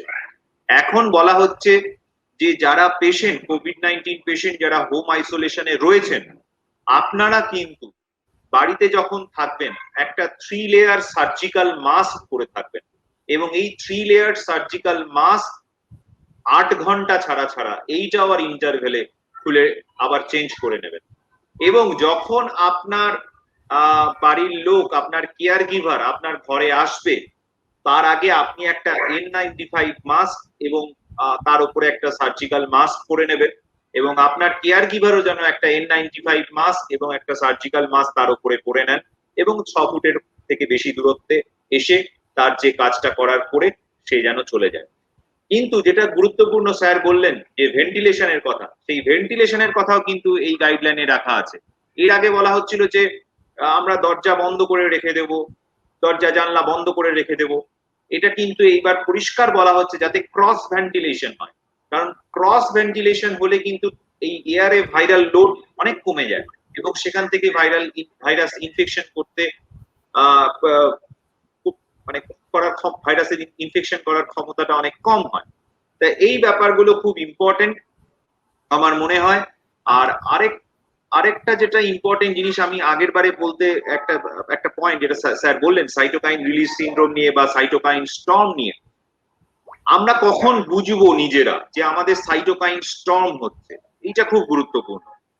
হঠাৎ করে আপনার জ্বর চলে গেছিল, 4-5 দিন হলো আপনার জ্বর চলে গেছিল, তারপর আবার আপনার জ্বর এলো এবং বেশ ভালো মতন জ্বর ফিরে এলো, তাহলে কিন্তু বুঝবো যে আমার সাইটোকাইন রিলিজ সিনড্রোম হচ্ছে বা সাইটোকাইন স্টর্ম হচ্ছে। অথবা আমার হঠাৎ করে কাশিটা খুব বেড়ে গেল, আমার সিমটমস গুলো সব মোটামুটি কম হচ্ছিল, তারপর হঠাৎ করে সিমটমস গুলো খুব বেড়ে গেল, অ্যাগ্রাভেট করে গেল, অনেক সিমটমস হচ্ছে। বিশেষ করে আরেকটা জিনিস যেটা আমরা মাঝে মাঝেই লক্ষ্য করছি, যে পেশেন্টের ব্লাড কেমিস্ট্রি, মানে ব্লাডের যে প্যারামিটার গুলো, সিআরপি, ডিডাইমার, এসব আমরা পরীক্ষা টরীক্ষা করি, সেইগুলো সব নর্মাল, কিন্তু পেশেন্ট অত্যধিক ক্লান্তি ভাব তার অনেক বেশি হচ্ছে, এবং পেশেন্ট বলছে যে আমি ডাক্তারবাবু গত 2-3 দিন ধরে আমি বিছানা থেকে উঠতে পারছি না। এইগুলো কিন্তু আপনার সাইটোকাইন স্টর্মের লক্ষণ, এবং এইরকম সময় কিন্তু আমরা সাধারণত স্টেরয়েড শুরু করে দিই, এবং এইরকম সিমটমস যদি আপনাদের হয়, আপনারা দেরি করবেন না। আপনার হয়তো পালস অক্সিমিটারে অক্সিজেন স্যাচুরেশন নর্মাল দেখাচ্ছে, কিন্তু আপনি অত্যধিক দুর্বল, আপনি বিছানা থেকে উঠতে পারছেন না, বা আপনার একটা আনএক্সপ্লেনড ডায়রিয়া হচ্ছে, প্রচন্ড লুজ মোশন হচ্ছে, আপনি আপনার যে চিকিৎসক, যার কেয়ারে আপনি রয়েছেন, তাকে জানাবেন। সে তারপরে আপনার সঙ্গে কথা বলে হিস্ট্রি নিয়ে ঠিক করবে যে আপনার সাইটোকাইন স্টর্ম হচ্ছে কি হচ্ছে না। এই ব্যাপারগুলো খুব গুরুত্বপূর্ণ আমার মনে হয়। স্যার, আপনি যদি এই ব্যাপারে একটু বলেন। হ্যাঁ, খুব সহজভাবে করতে গেলে আমি বলবো যে যে সিমটম দিয়ে শুরু হয়েছে, তো সাধারণভাবে একজন রোগী হিসেবে আমি নিশ্চয়ই বুঝতে পারবো আমার যে সিমটমগুলো শুরু হয়েছিল সেই সিমটমগুলো ধীরে ধীরে বাড়ছে, একই রকম আছে, অথবা কমের দিকে যাচ্ছে। আর ডিজিজটা আমরা জানি যে রোগটা, সেটা যখন আমি সিমটমটা শুরু হতে আমরা বলেছি যে এখন নতুনভাবে যে রোগটা যেভাবে এসছে, গড়ে 3 দিন সময় লাগে ভাইরাসটা আমার শরীরে ঢোকার পরে সিমটম শুরু করতে। এবং তারপর সিমটম যেদিন শুরু হলো সেটা যদি আমি প্রথম দিন ভাবি, তাহলে মোটামুটি যেটা ডক্টর শাম্ভব বললেন যে 6 দিনের মাথায় 6 দিন পর্যন্ত কিন্তু আমার যে ধীরে ধীরে ভাইরাল রেপ্লিকেশনটা বাড়ছে, 6-7 দিনে ভাইরাল রেপ্লিকেশনটা পিক করে, ম্যাক্সিমাম যায়, এবং তারপর সেটা ধীরে ধীরে কমতে শুরু করে, এবং 10 দিনের পরে আর রেপ্লিকেশন হয় না। এবং সেটাও আরেকটা আমাদের সাধারণভাবে জানার কথা সাধারণ মানুষের, যে কখন আমার যদি রোগটা হয়েছে, কখন আমি আর অন্যকে সে রোগটা ছড়াতে পারবো না। সেটা সাধারণভাবে বলা হয় আপনার সিমটম থেকে 10 বা 11 দিনের পরে আপনার থেকে অন্য কারুর সংক্রমিত হওয়ার সম্ভাবনা নেই সাধারণভাবে। তো সুতরাং কেন না, তখন কিন্তু আর ভাইরাসটা রেপ্লিকেট করছে না, ভাইরাসটা মাল্টিপ্লাই করছে না, বন্ধ হয়ে গেছে। এরপরে যদি কিন্তু ওই সময় 11-12 দিনের মাথায় আপনি যদি টেস্ট করেন, তাহলে কিন্তু সেটা পজিটিভও আসতে পারে। সেই পজিটিভ হওয়ার কারণটা হচ্ছে ডেড ভাইরাসগুলো পুরো শরীর থেকে বেরিয়ে যায়নি, আপনার আপার রেসপিরেটরি ট্র্যাক্টে সেখানে কিন্তু তখনও ভাইরাস আছে, সোয়াব যখন নেওয়া হচ্ছে এই ডেড ভাইরাসের যে অ্যান্টিজেন প্রোটিন তার এগেনস্টে র্যাপিড অ্যান্টিজেন টেস্ট পজিটিভ হচ্ছে। সুতরাং আগে আমাদের একটা এ ছিল যে সুস্থ হয়ে গেছি তার প্রমাণ দেখাতে হতো নেগেটিভ হয়ে, কিন্তু সেই নেগেটিভ টেস্টের পেছনে যদি দৌড়ই অনেকবার টেস্ট করতে হবে, কিন্তু তাহলেও আমি দেখছি যে পজিটিভ আসছে। যদিও সত্যি বলতে কি তখন কোনো লাইভ ভাইরাস, জীবন্ত ভাইরাস আমার শরীরে নেই। সেই কারণেই এখন বলা হয়েছে, চেঞ্জ করা হয়েছে। প্রথম ওয়েভের গোড়ার দিকে এরকম ছিল, হাসপাতালে ভর্তি হলে ছাড়ার সময় আবার নেগেটিভ দেখে তবে ছাড়া হতো, কিন্তু পরে দেখা গেল নেগেটিভ খুব কম পাওয়া যাচ্ছে। তখন বোঝা গেল যে না, এটা ডেড ভাইরাসেও পজিটিভ হতে পারে। তখন ওই যে দরকারটাকে আমরা বললাম না টেস্ট করবেন না, সেটা কনফিউশন বাড়াবে। তো এটা একটা। আরেকটা টেস্টের ব্যাপারে আমি বলবো র্যাপিড অ্যান্টিজেন টেস্ট এবং তার উপযোগিতা।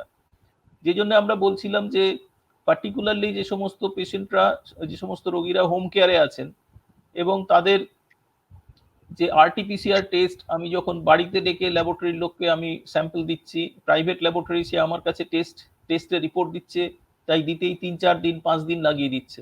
তাতে কিন্তু আমার চিকিৎসা যেন ব্যাহত না হয়, আমার ডাক্তারবাবুর পরামর্শ মতো আমার চিকিৎসা কিন্তু চালিয়ে যেতে হবে।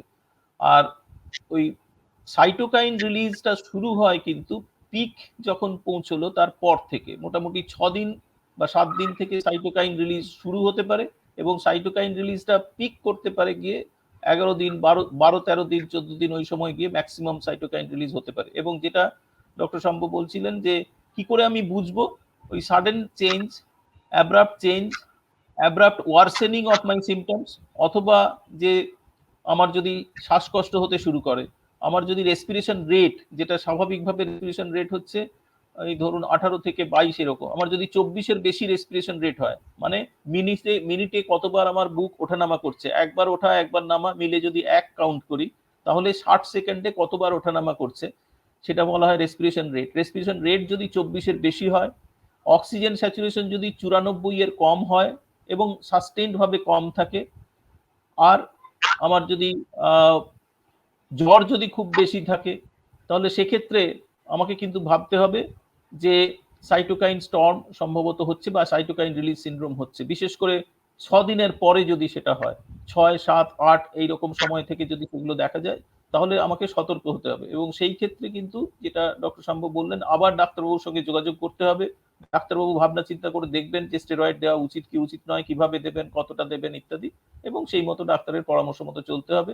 এবং যখন মনে করা যাচ্ছে যে যথেষ্ট চেষ্টা করেও আমি এর অক্সিজেন স্যাচুরেশন ঠিকভাবে আনতে পারছি না, নর্মালিতে আনতে পারছি না, ডিস্যাচুরেশন থেকেই যাচ্ছে, তখন ভাবতে হবে হাসপাতালে যাওয়া প্রয়োজন সম্ভবত হয়েছে। এবং সেখানে সরকারি যে ব্যবস্থা রয়েছে সেখানে তার যে কন্ট্যাক্ট, সেখানে আমাদের রেজিস্টার করতে হবে, সেখানে বুকিং করতে হবে, যোগাযোগ করতে হবে। তারপর তারা ব্যবস্থা করবেন কোন হাসপাতালে বেড খালি রয়েছে, সেই মতো ভাবে আমার হাসপাতালে ভর্তির ব্যবস্থা হয়তো চেষ্টা করা হবে ইত্যাদি। তো আমি যদি ডক্টর শাম্বকে বলবো, যে প্রশ্নগুলো নিয়ে আমরা ভেবেছিলাম শুরু করব, মানে সাধারণ মানুষের যেসব প্রশ্ন লাগতে পারে তার বেশিরভাগটাই আমরা সম্ভবত কভার করেছি। তো এখানে স্যার আমি দুটো কোশ্চেন এখানে এসছে, তার আগে ডক্টর শাম্ব যদি র্যাপিড অ্যান্টিজেন টেস্টের ব্যাপারে একটু বলে নিই। সেটা হলো যে এই আরটিপিসিআর টেস্ট ছাড়া আরেকটা ডায়াগনস্টিক টেস্ট আছে, সেটা হচ্ছে র্যাপিড অ্যান্টিজেন টেস্ট, কিন্তু তার যে স্পেসিফিসিটি বা সেন্সিটিভিটি সেটা ততটা রিলায়েবল নয় বলে আমরা ডায়াগনস্টিক টেস্ট হিসেবে গোল্ড স্ট্যান্ডার্ড আরটিপিসিআরকেই ধরি। কিন্তু আমরা যেটা বললাম, অনেক ক্ষেত্রেই আরটিপিসিআর রিপোর্ট পেতে এত দেরি হয়, সেক্ষেত্রে আমরা কিন্তু যদি সুবিধে থাকে, আনফরচুনেটলি আমাদের স্টেটে বা বোধহয় সম্ভবত সারা দেশেই, যে সরকারি ব্যবস্থার মধ্যেই র্যাপিড অ্যান্টিজেন টেস্ট করা যাচ্ছে, বেসরকারিতে ততটা করা যাচ্ছে না। তো র্যাপিড অ্যান্টিজেন টেস্ট যদি পজিটিভ হয়, আমাদের এইটাই মাথায় রাখা দরকার সাধারণ মানুষের, যদি পজিটিভ হয় তাহলে ধরে নিতে হবে এটা পজিটিভ, কিন্তু নেগেটিভ হলে তারপরে কিন্তু আমাদের আরটিপিসিআর করতে হবে। কেন? র্যাপিড অ্যান্টিজেনের নেগেটিভটা অনেক সময় ফলস নেগেটিভ হয়, তো সেখানে আমাকে আবার আরটিপিসিআর করে দেখতে হবে, এবং সেখানে যদি পজিটিভ হয় ওটাকে ধরে নিতে হবে পজিটিভ তখন। কিন্তু বেশিরভাগ ক্ষেত্রে যদি র্যাপিড অ্যান্টিজেন পজিটিভ হয়, তাহলে আমার আরটিপিসিআর আর না করলেও চলতে পারে। সেখানে আমি র্যাপিড অ্যান্টিজেন পজিটিভ বলে সেটাকে পজিটিভ ধরেই, রোগটা আছে এরকম ধরেই আমি এগিয়ে যাব। এইটা একটা বলার ছিল।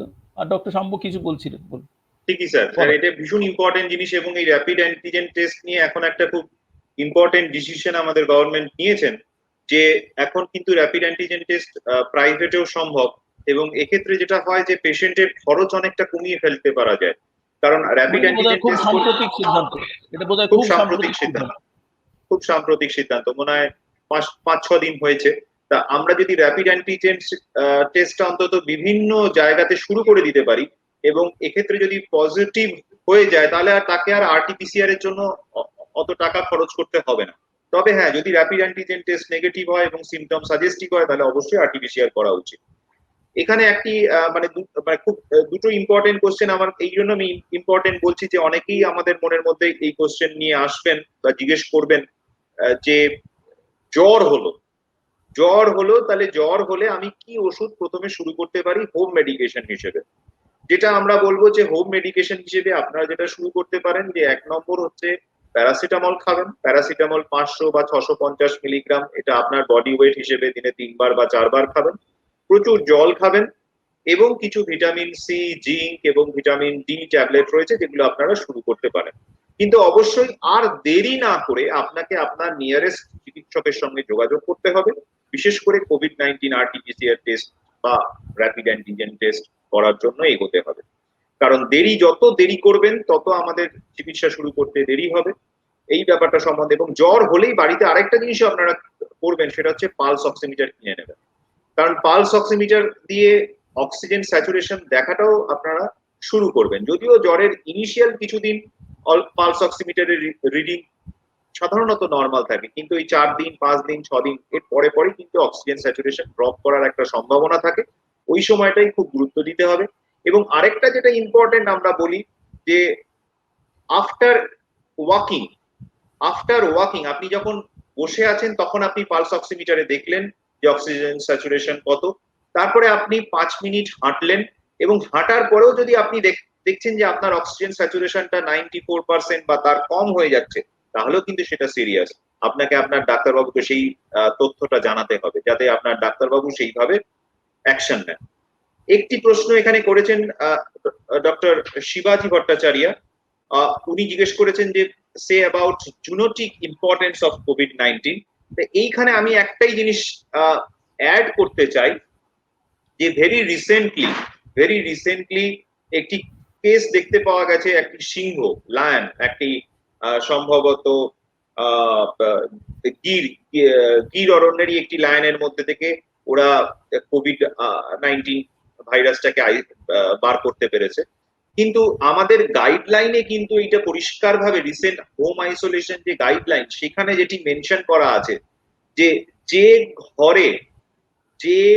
ঘরে কোভিড-19 পেশেন্ট আইসোলেট হয়ে রয়েছেন সেই ঘরে কিন্তু কোন রকম পেট, পোষ্য ঢুকবে না। কারণ অনেকের মধ্যে একটা ধারণা রয়েছে যে কুকুর বিড়ালদের তো কোভিড হয় না, তাহলে ঠিক আছে। কেন ঢুকবে না? কুকুর বিড়ালটির কোভিড হবে কি হবে না সেটা নয়, সেটা আমরা জানি না, কিন্তু কুকুর বিড়ালের মাধ্যমে আপনার বাড়িতে যারা অন্যরা আছেন তাদের কিন্তু কোভিড-19 সংক্রামিত হতে পারে।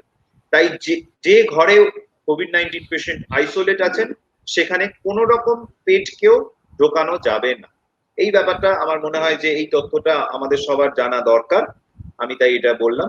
এবার হচ্ছে আমি এই ব্যাপারে আমি আরেকটা বলি। হ্যাঁ স্যার, বলুন স্যার। সেটা হলো যে আমাদের মাথায় রাখতে হবে কোভিডের উৎপত্তি কিন্তু মানে উৎপত্তিগতভাবে এই ধরনের যে ভাইরাল ডিজিজ তার একটা কিন্তু লিঙ্ক রয়েছে, এবং তার যথেষ্ট এভিডেন্সও পাওয়া গেছে যে জুনোটিক এ থেকে উৎপত্তি। যেটা আমরা আগেও শুনেছি যে ওয়েট মার্কেট, যেখানে বিভিন্ন রকম বলা যেতে পারে অ্যানিম্যাল, সেই অ্যানিম্যাল থেকে যেগুলো আমরা সাধারণত আমাদের খাবারের হিসেবে ব্যবহার করি, নন ভেজিটেরিয়ান ফুড, বিভিন্ন রকম যে অ্যানিম্যাল ব্যবহার করা হয়। এবং একটা সম্ভাবনা আছে যে ব্যাট অথবা বাদুড়ের মাধ্যমে প্রথম সংক্রমণ যখন শুরু হয়েছিল, এটা হচ্ছে একটা স্পিসিস জাম্প করে, যে বাদুড়ের মধ্যেই এটার সাইকেলটা চলছিল, তারপর সেখান থেকে এটা মানুষে এলো। তো সেই একই রকমভাবে আমাদের মাথায় রাখতে হবে যে ইভেন যে পেট অ্যানিম্যাল, কুকুর হোক, বেড়াল হোক ইত্যাদি, তাদের মাধ্যমেও কিন্তু আবার জাম্প করতে পারে এই যে ভাইরাসটা, হিউম্যান ইনফেকশন হচ্ছে, হিউম্যান টু হিউম্যান ট্রান্সমিশন হচ্ছে, সেখান থেকে আবার হিউম্যান টু ডগ ট্রান্সমিশন হতে পারে, এবং dog can B A career. Dog হয়তো তার নিজের কোনো অসুস্থ হলো না বা হতে পারে, আমরা জানি না সেটা, কিন্তু তার মাধ্যমে আবার আরেকটা সাইকেল তৈরি হতে পারে এবং ভাইরাসটা আমার সোসাইটিতে ওই পেটদের মাধ্যমে আবার স্প্রেড করতে পারে। সুতরাং সাবধান থাকতে হবে যাতে করে এই হিউম্যান টু অ্যানিম্যাল ট্রান্সমিশন না ঘটে।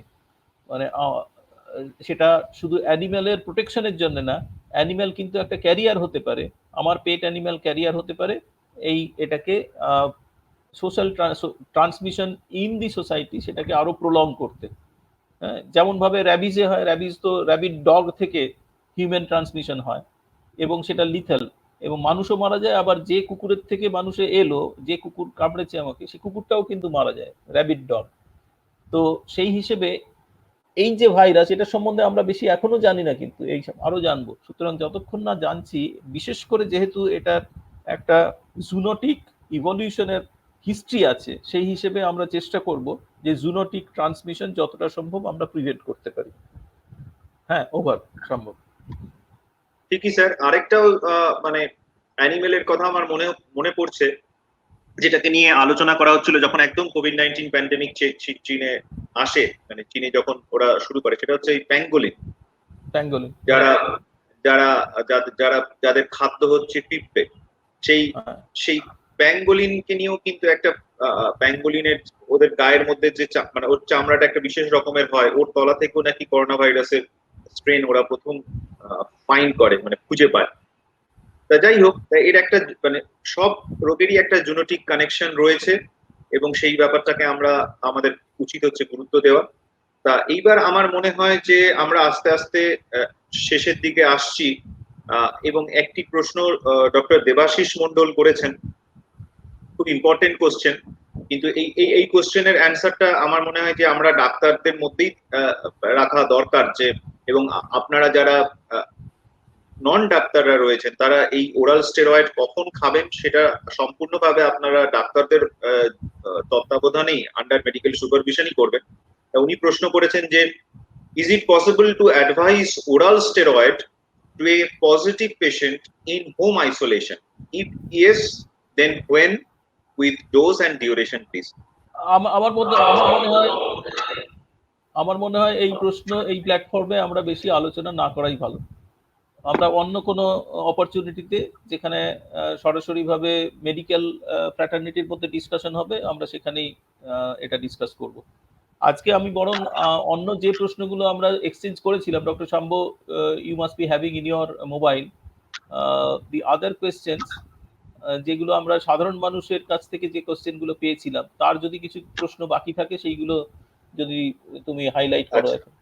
তার আগে স্যার আরেকটা প্রশ্ন এখানে যেটা আছে, যে দুটো ভ্যাকসিন কমপ্লিট কিন্তু তাও এফেক্ট হওয়ার পসিবিলিটি আছে, এবং তার যে পেশেন্ট বলছেন তার মনে হচ্ছে, তিনি বলেছেন যে মনে হচ্ছে এফেক্ট হয়েছে, মানে হয়তো উনি কোভিড ওনার সিমটমস ডেভেলপ করেছে, এবং বাড়ির মানুষকে কিভাবে সেফ রাখা যায়।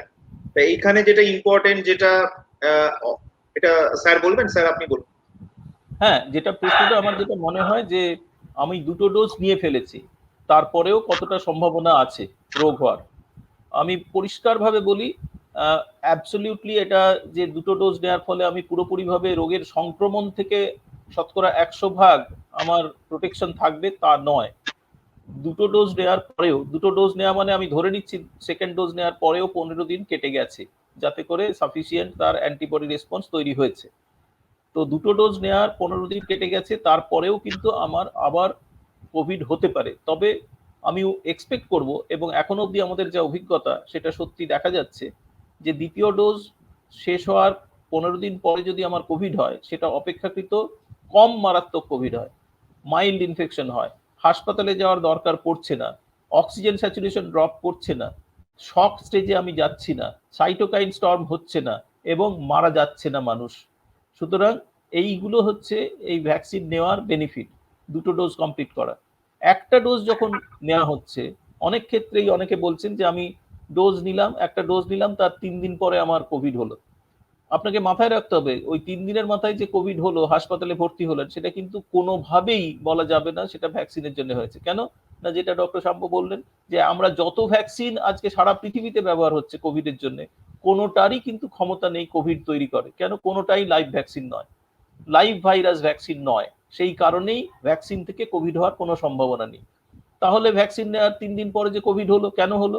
তার কারণ কোভিডের জীবাণু বা ভাইরাস সেটা আমার শরীরে আগেই ঢুকেছিল এবং সেটা যেটুকু সময় নিয়েছে তার ইনকিউবেশন, ইতিমধ্যে আমি ভ্যাকসিনটা নিয়ে ফেলেছি। সুতরাং ভ্যাকসিন নেওয়ার 3 দিনের মাথায় ভ্যাকসিনটা প্রোটেক্ট করবে না আমাকে। ভ্যাকসিন নেওয়ার পরে অন্তত 15 দিন না গেলে, ফার্স্ট ডোজ নেওয়ার 15 দিন পরে আমি এক্সপেক্ট করতে পারি কিছুটা প্রোটেকশন হবে, এবং তারপর আমি সেকেন্ড ডোজ নিলে আরো প্রোটেকশনটা ভালো হবে, স্ট্রঙ্গার হবে এবং প্রলংড হবে, বেশি দিন অবধি প্রোটেকশনটা থাকবে। কিন্তু ফার্স্ট ডোজ নেওয়ার পরে 15 দিন পর্যন্ত আমি কিন্তু ধরা যাবে যে আমি as good as unvaccinated person. একজন যে ভ্যাকসিন নেয়নি এবং আমি ভ্যাকসিন নিয়েছি, ভ্যাকসিন নেওয়ার পরে 14 দিন পর্যন্ত আমাদের স্ট্যাটাস কিন্তু একই রকম, প্রোটেকশন দেবে না ভ্যাকসিন। ভ্যাকসিন প্রোটেকশন দিতে শুরু করে ফার্স্ট ডোজ নেওয়ার 15 দিন পরের থেকে, এবং সেটা বুস্টার ডোজ, সেকেন্ড ডোজ যখন নিচ্ছি সেটা ওটাকে আরো স্ট্রঙ্গার প্রোটেকশন দেয় এবং মোর প্রলংড প্রোটেকশন দেয়। মোটামুটি ভাবে আমরা বলি অন্তত 6 মাস প্রোটেকশন তো থাকবে। 6 মাসের পরে আস্তে আস্তে আবার নামতে শুরু করতে পারে, বা 6 মাসের বেশিও প্রোটেকশন দিতে পারে। কতদিন সেটা আমরা জানি না, সেটা আমরা এখন সেই স্টাডি গুলো করছি ইত্যাদি। ঠিকই স্যার। আরেকটা প্রশ্ন যেটা আসে যে আমার কোভিড হয়ে গেছে, তাহলে কি আমি ভ্যাকসিন নেব? উত্তর হচ্ছে নিশ্চয়ই নেবেন। কেন না, কোভিড হলেও যেটা দেখা গেছে যে কোভিড হওয়ার পরে ন্যাচারাল ইনফেকশনের পরে যে ইমিউনিটি, সেই ইমিউনিটিটা কিন্তু থাকে মোটামুটি 6 থেকে 8 মাস বেশিরভাগ মানুষের ক্ষেত্রে। ইন্ডিভিজুয়াল ভেরিয়েশন আছে, সবার ক্ষেত্রে একই রকম প্রোটেকশন হবে না, একই রকম অ্যান্টিবডি রেসপন্স হবে না, কিন্তু বেশিরভাগ মানুষের ক্ষেত্রে প্রোটেকশন একটা হবে এবং সেই প্রোটেকশনটা মোটামুটি 6 থেকে 8 মাস থাকে। কিন্তু আমার যদি কোভিড হয়ে থাকে, যেহেতু ইন্ডিভিজুয়াল ভেরিয়েশনের একটা ব্যাপার আছে এবং সবার ক্ষেত্রে একই রকম অ্যান্টিবডি রেসপন্স হবে না, সেটা আরেকটা ব্যাপার আছে। সেই কারণেই আমরা বলি যে একবার কোভিড হয়ে গেলেও আমাকে কিন্তু যথেষ্টভাবে প্রোটেকশন এনশিওর করার জন্য ভ্যাকসিন আমাকে নিতে হবে। এবার সেই ভ্যাকসিনটা কতদিন পরে নেব? আমি কোভিড পুরোপুরিভাবে সুস্থ হয়ে যাওয়ার পরে, মোটামুটি আমি মাসখানেক পরে আমি নিতে পারি। কেউ কেউ বলেন 1.5 মাস 2 মাস পরেও নিতে পারেন। কেন না, সেক্ষেত্রে আমার যে ভ্যাকসিনের ফার্স্ট ডোজ সেটাই হয়তো ওটার বুস্টার হিসেবে কাজ করবে। এবার সেকেন্ড ডোজ কি নেব না, এখন অবধি সেটা আমরা বলছি না। সরকারি যা নির্দেশ তাতে যার কোভিড হয়ে গেছে তিনিও 2টো ডোজ নেবেন। হতে পারে সামনে কখনো আবার গাইডলাইন আসতে পারে, না যাদের কোভিড হয়েছে তারা একটা ডোজই নিন, সেটাই যথেষ্ট। কিন্তু সেটা এখনো অবধি আমরা প্রমাণ পাইনি। তা সেটা সেই সব স্টাডি চলছে, হতে পারে সামনের দিনে সেরকমও আসতে পারে যার ভ্যাকসিন একবার নেওয়া হয়ে গেছে তাকে একটা ডোজ দিলেই যথেষ্ট। এখন আমরা সেটা বলবো না। যার কোভিড হয়েছে তিনিও কিন্তু 2টো ডোজ নেবেন, এবং কখন নেবেন, কখন ফার্স্ট ডোজটা নেবেন, সুস্থ হয়ে যাওয়ার পরে অন্তত পক্ষে 15 দিন পরে, প্রেফারেবলি 1 মাস পরে বা 1.5 মাস পরে সেকেন্ড ডোজটি নেবেন, প্রথম ডোজটি নেবেন ইত্যাদি। হ্যাঁ ঠিকই স্যার। স্যার যেটা আপনি বললেন যে এই নিয়ে একটা খুব কনফিউশন মানুষের মধ্যে থাকছে যে আমি ভ্যাকসিন নেওয়ার পরে আমার কোভিড হয়েছে, এবং এরকম আমি বেশ কিছু পেশেন্ট দেখেছি যে আমাকে বলছে যে আমার প্রথম সিমটমসটা যখন হলো তখন হচ্ছে আমি তার আগের দিন ভ্যাকসিন নিয়েছি, ভ্যাকসিন নেওয়ার পর রাত্রিবেলা থেকে আমার জ্বর, 4-5 দিন ধরে জ্বর। প্রথমে ভেবেছিলাম ভ্যাকসিন নেওয়ার জ্বরটাই, তারপর আমি যখন টেস্ট করলাম আমার কোভিড পজিটিভ এসেছে। এগুলো সাধারণত আমি একটা ডোজের পর বলছি, ফার্স্ট ডোজ ভ্যাকসিন নেওয়ার পর। এইখানে ব্যাপারটা বুঝতে হবে, আমরা এখন যেভাবে ভ্যাকসিন নিতে যাচ্ছি সেই জায়গাটাই কিন্তু একটা কোভিডের বলা যায় হচ্ছে ডেন। আমাদের প্রচন্ড সতর্কভাবে যেতে হবে ভ্যাকসিন নিতে। তার মানে এই নয় যে আপনারা কালকে থেকে ভ্যাকসিন নিতে যাবেন না, ভ্যাকসিন নিতে অবশ্যই যাবেন। তার কারণ হচ্ছে আপনারা যদি ভ্যাকসিন না নেন তাহলে আপনাদের যে আমরা যে ভ্যাকসিনের মাধ্যমে 99% আপনার হসপিটাল অ্যাডমিশন রিলেটেড মর্টালিটি বা ইত্যাদি এগুলো কমপ্লিকেশন গুলো কমানোর কথা ছিল, সেটা কমাতে পারবো না। তাহলে আপনাদের ভ্যাকসিন নিতে হবে, যেতে হবে, কিন্তু যেটা বলার সেটা হচ্ছে সতর্কভাবে যেতে হবে। মানে আপনি যখন ভ্যাকসিন নিতে যাবেন আপনি যেন প্রপারলি মাস্ক পরে থাকেন, প্রেফারেবলি একটা N95 মাস্ক এবং তার উপরে একটা surgical mask, 3 layered surgical mask যেন পরে যান। এবং ভ্যাকসিন নেওয়ার জায়গাতে যখন লাইন দেবেন সেই সময় অন্তত লক্ষ্য রাখবেন যে আপনার সঙ্গে সামনের লোক বা পেছনের লোকের ডিস্টেন্সটা যেন প্রপারলি থাকে।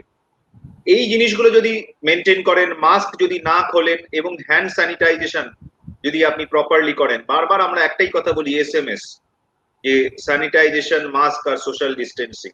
তো এইটা যদি আপনারা ফলো করেন, আমার মনে হয় যে এই ধরনের ইভেন্ট গুলোকে আটকানো যাবে। কারণ ভ্যাকসিনেশন প্লেসটাই কিন্তু একটা ওই সুপার স্প্রেডার মতন ইভেন্ট করছে আর কি ওই জায়গাটাতে। তো এই ব্যাপারটাতে আমার মনে হয় সবাইকে সতর্ক থাকবেন, ভ্যাকসিনকে দোষী করবেন না। ভ্যাকসিন নেওয়ার জন্য আপনার কোভিড-19 ইনফেকশন কখনো হবে না। ভ্যাকসিন যেটা করবে আপনাকে প্রোটেক্ট করবে। আমরা অলরেডি এইটা নিয়ে আলোচনা করেছি, আরটিপিসিআর এবং র্যাপিড টেস্ট। এখানে মিস্টার দীপন মন্ডল জিজ্ঞেস করেছেন যে কোনটা প্রপার। আমরা অলরেডি আলোচনা করেছি যে প্রথমে র্যাপিড টেস্ট, অ্যান্টিজেন টেস্ট আমরা করি, এবং র্যাপিড অ্যান্টিজেন টেস্ট যদি পজিটিভ হয়ে যায় তাহলে এটা ডেফিনিটিভ যে এটা কোভিড-19 ইনফেকশন হয়েছে। কিন্তু র্যাপিড অ্যান্টিজেন টেস্ট নেগেটিভ মানে এই নয় যে আপনার কোভিড-19 ইনফেকশন নেই, তাহলে আপনাকে অবশ্যই কোভিড-19 আরটিপিসিআর করতে হবে। কারণ সেখানে 50% চান্স থেকে যায় আপনার আরটিপিসিআর পজিটিভ আসার। তাই আপনাকে অবশ্যই আরটিপিসিআর করতে হবে, এবং আরটিপিসিআর পজিটিভ বা নেগেটিভ হচ্ছে কিনা সেটা দেখতে হবে। তাই র্যাপিড অ্যান্টিজেন পজিটিভ মানে আপনার কোভিড-19 ইনফেকশন আছে, র্যাপিড অ্যান্টিজেন নেগেটিভ মানে আপনার কোভিড-19 ইনফেকশন নেই সেটা নয়, আপনাকে আরটিপিসিআর করতে হবে। আরটিপিসিআর পজিটিভ যদি হয় তাহলে আপনার কোভিড-19 ইনফেকশন আছে, আরটিপিসিআর নেগেটিভ মানে আপনার কোভিড-19 ইনফেকশন নেই। কিন্তু আবার এখানেও একটা কথা, যে এখন দেখা যাচ্ছে যে কোভিড-19 আরটিপিসিআর নেগেটিভ, কিন্তু সেরকম একটা সার্ভেও হয়েছে, তাতে দেখা যাচ্ছে 5% এর কিন্তু কোভিড-19 ইনফেকশন প্রকৃতপক্ষে আছে। তাই সবটাই শুধু রিপোর্টের উপর ভিত্তি করলে হবে না, ক্লিনিক্যাল ডিসিশন মেকিং এর একটা ভীষণ গুরুত্ব রয়েছে, সেইটাকেও আমাদেরকে জোর দিতে হবে। আরেক রকম টেস্টের কথা বলি, সেটা হলো অ্যান্টিবডি টেস্ট। এবং অনেকেই বলছেন যে অ্যান্টিবডি টেস্ট আবার কিরকম। আমরা যে দুটো টেস্টের কথা এখন বললাম, যেটা ডায়াগনস্টিক টেস্ট, সেটা হলো এগুলোকে বলে অ্যান্টিজেন টেস্ট। মানে ভাইরাল অ্যান্টিজেনটা ডিটেক্ট করা হয়, তাতে বোঝা যায় যে ভাইরাসটা আছে কিনা শরীরে। আমি আরটিপিসিআরই বলি অথবা র্যাপিড অ্যান্টিজেন টেস্ট বলি, এগুলো হচ্ছে অ্যান্টিজেন টেস্ট। ভাইরাস প্রোটিন সেটাকে এস্টিমেট করা হচ্ছে বা সেটা ডিটেক্ট করা হচ্ছে, তাতে বলা হচ্ছে ভাইরাসটা আছে শরীরে। আর অ্যান্টিবডি টেস্ট হচ্ছে যে ভাইরাস আমার যদি ইনফেকশন হয়েছে অথবা আমি ভ্যাকসিন নিয়েছি, তার এগেনস্টে যে অ্যান্টিবডি রেসপন্স সেটাকে মেজার করা, অ্যান্টিবডি টেস্ট, যেটাকে সেরোলজি টেস্ট বলে, সেরোলজি। তো সেটার ব্যাপারে আমি বলবো যে সাধারণ মানুষের সেটা নিয়ে মাথা ঘামাবার দরকার নেই। সাধারণভাবে আমরা বলি এই সেরোলজি টেস্টটা হচ্ছে একটা পাবলিক হেলথ স্ট্র্যাটেজি হিসেবে সেরোলজি টেস্ট স্ক্রিনিং করা হয় একটা কমিউনিটিতে, করে দেখা হয় যে কত একটা নির্দিষ্ট জিওগ্রাফিতে এতজন মানুষের মধ্যে কতজনের ক্ষেত্রে এই অ্যান্টিবডি পজিটিভ পাওয়া গেছে। সেরোলজি টেস্ট আবার দুরকম হয়, যে একটা শুধু ডিটেক্ট করছে পজিটিভ আর নেগেটিভ, কতজনের অ্যান্টিবডি নেই বা কতজনের অ্যান্টিবডি আছে। আরেক রকম টেস্ট হচ্ছে যেটাকে বলা হচ্ছে যে কোয়ান্টিটেটিভ টেস্ট, অ্যান্টিবডি টাইটারটা কত, অ্যান্টিবডি লেভেল কতটা, সেটা দেখা হয়। যেমন আমরা শুনেছি প্লাজমা থেরাপির কথা, যে যার একবার ইনফেকশন হয়ে গেছে তার প্লাজমা নিয়ে আরেকজন যার চিকিৎসা চলছে তাকে দেওয়া। সেখানে কিন্তু আমরা ওইটাই চেষ্টা করি যে অ্যান্টিবডি, যার ইনফেকশন হয়েছে তার শরীরে অ্যান্টিবডি তৈরি হয়েছে, সেই অ্যান্টিবডি নিয়ে আরেকজন মানুষ যার কিনা এখন চিকিৎসা চলছে, অ্যাফেক্টেড, তার চিকিৎসা করার চেষ্টা করি অ্যান্টিবডি দিয়ে। সেটা দেখা হয়। সেইটা দেখতে গেলে আমাকে আবার দেখতে হবে যে কেউ যার একবার কোভিড হয়েছে তার শরীর থেকে কিন্তু প্লাজমা নিয়ে দেওয়া যায় না, প্লাজমার মাধ্যমে অ্যান্টিবডি দেখতে হয়, সেই অ্যান্টিবডি লেভেল কতটা উঠেছে, অ্যান্টিবডি টাইটার দেখতে হয়। তো সেই দেখতে গেলে তখন কিন্তু আবার আমরা কোয়ান্টিটেটিভলি তার টাইটার মাপার দরকার আছে। তো কিন্তু আমি সাধারণভাবে বলবো যে আমাদের সাধারণ মানুষদের সেরোলজি টেস্ট নিয়ে মাথা ঘামাবার দরকার নেই, এবং অতি উৎসুক হয়ে আমি যদি ল্যাবরেটরিতে গিয়ে সেরোলজি করাই, করে দেখতে পারি আমার অ্যান্টিবডি লেভেলটা অনেক কম, করে আমি অযথা আবার আতঙ্কিত হব যে আমি ভ্যাকসিন নিলাম কিংবা আমার কোভিড হয়েছে, তাহলেও কিন্তু যথেষ্ট অ্যান্টিবডি লেভেল আসেনি, সেই নিয়ে আবার একটা আশঙ্কা আতঙ্ক তার মধ্যে থাকতে হবে। তো ওটার মধ্যে না যাওয়াই ভালো।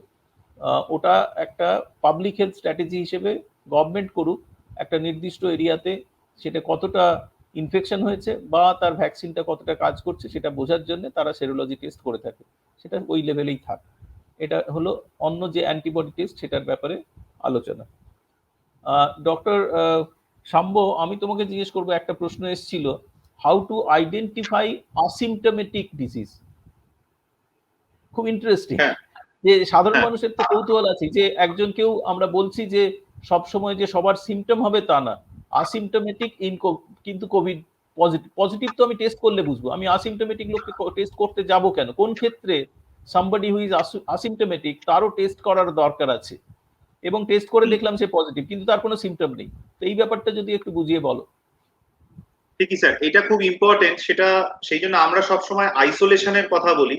এইখানে যেটা আমাদেরকে মাথায় রাখতে হবে, কোভিড-19 একটা কোয়ারেন্টাইন প্রোটোকলও আছে।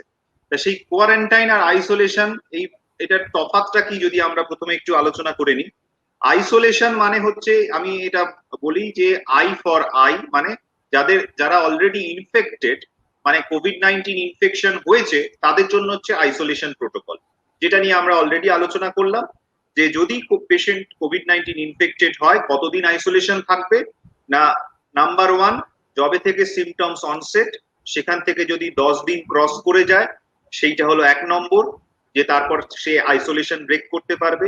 কিন্তু তার সঙ্গে অ্যান্ড বলে আরো কয়েকটা ক্রাইটেরিয়া আছে, যে 2 নম্বর ক্রাইটেরিয়া অ্যান্ড দিয়ে আমরা যদি অ্যাড করি, সেটা হলো যে পেশেন্টের যদি কোনো রকম সিমটমস না থাকে, মানে সিমটমস না থাকে বলতে মূলত ফিভার না থাকে, এবং সেই ফিভার কতদিন না থাকে, অ্যাটলিস্ট 24 ঘন্টা যাতে ফিভার না থাকে, এবং প্যারাসিটামল ছাড়াই যাতে ফিভার না থাকে। এটা গেল 2 নম্বর। অ্যান্ড আরেকটা জিনিস যেটা 3 নম্বর, সেইটা হচ্ছে যে পেশেন্টের নতুন করে কোনো সিমটমস অ্যাপিয়ার করলো না। এই 3টে ক্রাইটেরিয়া যদি মিট করে, তাহলেই আমরা বলতে পারি আপনার আইসোলেশন এন্ড। এইবার আসি কোয়ারেন্টাইন।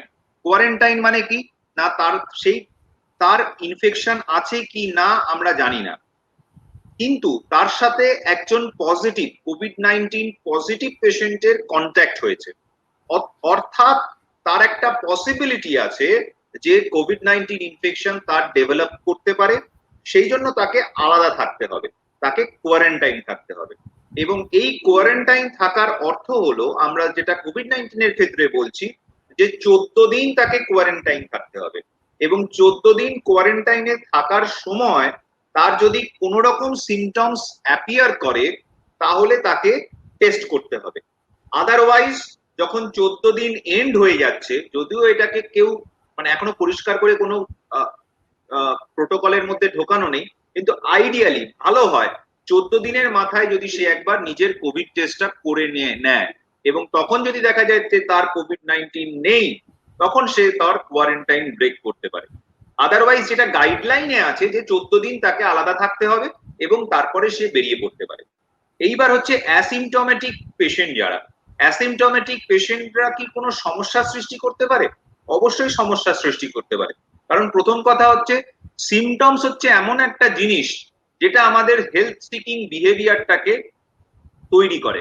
এইটা আমাদের মানে এখানে বলতে আমার খুব ভালো লাগছে, কারণ আমার স্যারই এটা, মানে প্রফেসর শান্তনু কুমার ত্রিপাঠী স্যারের যখন আমার প্রথম ক্লাস, ফার্স্ট ক্লাসে স্যার আমাদেরকে শিখিয়েছিলেন যে health seeking behaviour, health care seeking বিহেভিয়ারটা হচ্ছে সব থেকে ইম্পর্টেন্ট যে কোনো রোগের ক্ষেত্রে, এবং সেই হেলথ কেয়ার সিকিং বিহেভিয়ারটা তৈরি তখনই হবে না আমরা যদি হেলথ লিটারেসি ডেভেলপ করতে পারি। তা এই ক্ষেত্রে যেহেতু অ্যাসিমটমেটিক পেশেন্ট, তার তো কোনো সিমটমসই হচ্ছে না, সে তো তার কোনো হেলথ কেয়ার সিকিং বিহেভিয়ারই থাকবে না। তার মানে তারা কিন্তু খুব বিপজ্জনক, কারণ সে নিজে জানে না যে তার কোভিড-19 হয়েছে কিনা, এবং আমরাও জানি না যে তার কোভিড-19 হয়েছে কিনা, কিন্তু সে যখন সমাজে ঘুরে বেড়াবে, সে সবাইকে রোগটাকে ছড়িয়ে বেড়াবে। তাই আমাদেরকে এই গ্রুপটার ওপর খুব গুরুত্ব দিতে হবে। এবং কি করে গুরুত্ব দেওয়া, আলাদা কিছুই নয়, ওই সেই এক protocol, SMS, social distancing, mask এবং স্যানিটাইজার, এছাড়া আর কোনো উপায় নেই। এবং এই জন্যই একটা যেটা মানে ইম্পর্টেন্ট তথ্য, যে যদিও এটা আনঅফিসিয়ালি, কিন্তু আমরা যে দেখেছি যে বিশেষ করে ফার্স্ট ওয়েভের সময় যে যতজন চিকিৎসক মারা গেছেন বা স্বাস্থ্যকর্মী মারা গেছেন, বেশিরভাগই কিন্তু কোভিড ওয়ার্ডে কাজ করতেন না, তারা কিন্তু আউটসাইড কোভিড ওয়ার্ডে কাজ করতেন। অর্থোপেডিক ডাক্তারবাবু, অ্যানাস্থেটিক ডাক্তারবাবু, ডেন্টাল সার্জন, ইএনটি ইত্যাদি ইত্যাদি। কেন না তারা তার মানে বেশি ইনফেক্টেড হয়েছেন কেন না, তারা তাদের সাথে সাক্ষাৎটা হয়েছে ওই অ্যাসিমটমেটিক কোভিড পেশেন্টদের। কোভিড পজিটিভ পেশেন্ট বলা যাবে না, ক্যারিয়ারদের, কিন্তু যারা কোভিড-19 ওয়ার্ডে যেসব ডাক্তারবাবুরা যাচ্ছেন তারা সবসময় জানছেন যে আমি যে পেশেন্টকে এখন দেখতে যাচ্ছি তিনি কোভিড-19 এ অলরেডি ইনফেক্টেড, তাহলে সে সেরকম প্রিকশন নিয়ে যেতে পারছে। তা এই জায়গাটা খুব গ্রে, আমাদের মনে হয় যে খুব গুরুত্ব দিতে হবে। এবং এই জন্যই মনে হয় এতদিনে আমরা সবাই আত্মকেন্দ্রিক ছিলাম। আমরা এখন কেন আত্মকেন্দ্রিকতা থেকে সবার ভালোর কথা ভাবছি না, সবার ভালোর কথা ভাবার পেছনেও আমাদের কোথাও যেন একটা এই আত্মকেন্দ্রিকতাটাই লুকিয়ে রয়েছে। আজকে আমরা ভাবছি যে আমাদের কাজের মাসি কেন অসুস্থ, তাকে তাকে তার চিকিৎসা করানো উচিত, তার টেস্ট করানো উচিত। আজ থেকে 2 বছর 3 বছর আগে তো আমরা এই কথা অতটা ভাবতাম না। এখন আমরা ভাবছি আমাদের নিজেদের জন্য, যে কাজের মাসির যদি এখন রোগ হয় তাহলে সেখান থেকে আমরা সবাই আক্রান্ত হব। তাই ঠিক একইভাবে আমাদের মনে হয় যে নিজেদেরকে প্রত্যেককে সুরক্ষিত রাখার জন্য অন্যকে সুরক্ষিত রাখতে হবে। তাই প্রত্যেককে আমরা বলবো যে এই যে অ্যাসিমটোমেটিক পেশেন্ট, এই অ্যাসিমটোমেটিক পেশেন্টদেরকে থেকে সাবধান থাকার জন্য আমরা যেন প্রপারলি ওই এসএমএস প্রোটোকলটাকে ফলো করি। আমার মনে হয় স্যার 9:30 হয়ে গেল, এবার আমরা আস্তে আস্তে যদি কনক্লুড করি আমাদের কিছু। হ্যাঁ, এইখানে আমি আরেকটা কথা বলি, যে আরেকটা যেটা প্রশ্ন আসছিল যে এই যে ডোমেস্টিক হেল্প, কাজের মাসি, তাদের মধ্যবিত্ত পরিবারে তাদের অ্যালাউ করব কিনা, তারা আসতে থাকবে কিনা ইত্যাদি। তো সেখানে সাধারণভাবে বলা যেতে পারে যতটা যদি সম্ভব হয় তাদেরকে এই সময়টা কিছুদিন অন্তত তারা যদি না আসেন ভালো হয়। কেন, বেশিরভাগ তারা এই ধরনের মানুষেরা ডোমেস্টিক হেল্প, তারা তো কোনো একটা বাড়িতে আসছেন না। এক হচ্ছে তারা যেখান থেকে আসছেন, যেখানে থাকেন, সেখানে কি অবস্থার মধ্যে আছেন আমরা সবাই জানি না, এবং তাদের থেকে রোগ ছড়াবার সম্ভাবনা কতটা সেগুলো আমরা তত ভালো বুঝতে পারবো না। এবং তারা যখন আসছেন তারা আমার কিচেনে ঢুকছেন, আমাদের খাবার সার্ভ করছেন ইত্যাদি। তো বিশেষ করে সেটা যদি খুব ছোট একটা ফ্ল্যাটের মধ্যে হয়, ছোট জায়গার মধ্যে হয়, তো সেখান থেকে নিশ্চয়ই একটা ঝুঁকি থাকছে। কেউ আমাকে আগের দিন একবার জিজ্ঞেস করছিলেন যে ঠিক আছে, তাকে তো যখন আমার বাড়িতে ঢুকছেন তারা হাত পা ধুয়ে মাস্ক বেঁধে ঢুকছেন, কিন্তু তার মধ্যেও দু একবার হয়তো চা খাচ্ছেন। এমনকি একজন এও বললেন যে তাকে সকালে যখন আসছেন, অনেক রোদের মধ্যে দিয়ে আসছেন, তাকে আমরা এক গ্লাস শরবত খেতে দিচ্ছি, সেই শরবতটা তো খাচ্ছেন। তো এবং তারপরে তিনি চলে যাওয়ার পরে, রান্না বান্না কিচেনে করে চলে যাওয়ার পরে কতক্ষণ পরে আমি ঢুকতে পারবো ওই কিচেনে? তো একদম উড়িয়ে দেওয়ার মতো প্রশ্ন নয় কিন্তু, যে আমি যদি বলি আজকে যে এয়ারবোর্ন ট্রান্সমিশন, সেখানে আমি যদি ধরে নিই ওই মানুষটি তিনি আদারওয়াইজ অ্যাসিম্পটোমেটিক এবং তিনি অ্যাকচুয়ালি হারবার করছেন ইনফেকশন, এবং তিনি যদি ওই রান্নাঘরে 1 ঘন্টা কাটিয়েছেন, তাহলে রান্নাঘর সাধারণত ছোট জায়গা হয়, খুব ওয়েল ভেন্টিলেটেড হয় না, কেন ভেতরে আগুন জ্বলে। তো সেক্ষেত্রে তিনি চলে যাওয়ার পরেও খানিকক্ষণ অন্তত সেই রান্নাঘরে না ঢুকলেই ভালো হয়। যদি জানালা থাকে রান্নাঘরে, জানালাগুলো খুলে দেওয়া ভালো। কিন্তু সবচেয়ে ভালো কথা হচ্ছে তাকে যদি আসতে বারণ করা। একটাই সমস্যা থাকে আমাদের নীতিগতভাবে, যে এই মানুষগুলি তো আদারওয়াইজ তারা খুব কম আয়ের মানুষ, তাকে যদি আমি না করে দিই তাহলে তার আয়ের পথটাও তো বন্ধ হয়ে যাচ্ছে। তো সেক্ষেত্রে আমরা বলবো যে অন্তত তাদের সেইভাবে সাপোর্ট দেওয়া, যে কদিন তারা আসছেন না সেই কদিনও তাদের আদারওয়াইজ তাদের যে আয় ছিল সেটা যেন সুরক্ষিত করা যায়, তাদের যেন সাহায্য করা হয়, যে কাজ না করলেও তাদের সেই সাপোর্টটা, ইকোনমিক সাপোর্ট দেওয়া হয়, অথবা অন্যভাবে ইন কাইন্ড তাদের সাপোর্ট করা হয়। কিন্তু যতটা সম্ভব চেষ্টা করা, যদি তাদেরকে ওই কদিনের জন্য আসতে বারণ করা হয়, বা এখন কিছুদিনের জন্য আর কি, তাহলে ভালো হয়। হ্যাঁ, ডক্টর শাম্ব কিছু বলছে। হ্যাঁ, আমি বলছিলাম যে এটার একটা অল্টারনেট রাস্তা আমাদেরকে খুলতে হবে, কারণ এটাও একটা কাজ। আমরা যেরকম আমরা একটা কাজ করি, ওটাও ওদের কাজ। ওদের কাজকেও বন্ধ করে দেওয়াটার আগে অনেক কিছু ভাবা দরকার। তা যেটা ইম্পর্টেন্ট, যে আমরা যদি আবার সেই আমাদের বেসিক প্রিন্সিপাল মানে ওই এসএমএস এর উপর জোর দিই, তাহলে আমার মনে হয় অনেকটা প্রোটেক্ট করা যাবে। আমি যখন আমার কাজের লোক আসছেন, তিনি যেমন মাস্ক পরবেন, আমিও সেরকম তখন মাস্ক পরবো, এবং আমিও তখন সেই ডিস্টেন্স মেনটেন করব। আমি আমার ঘরের জানলা দরজা খোলা রাখবো, আমি যে রান্নাঘরে কাজ মানে উনি কাজ করছেন, রান্নাঘরে কাজ করার পরে সেই জানলাটা খুলে দেবো যাতে প্রপারলি ভেন্টিলেশন হয়।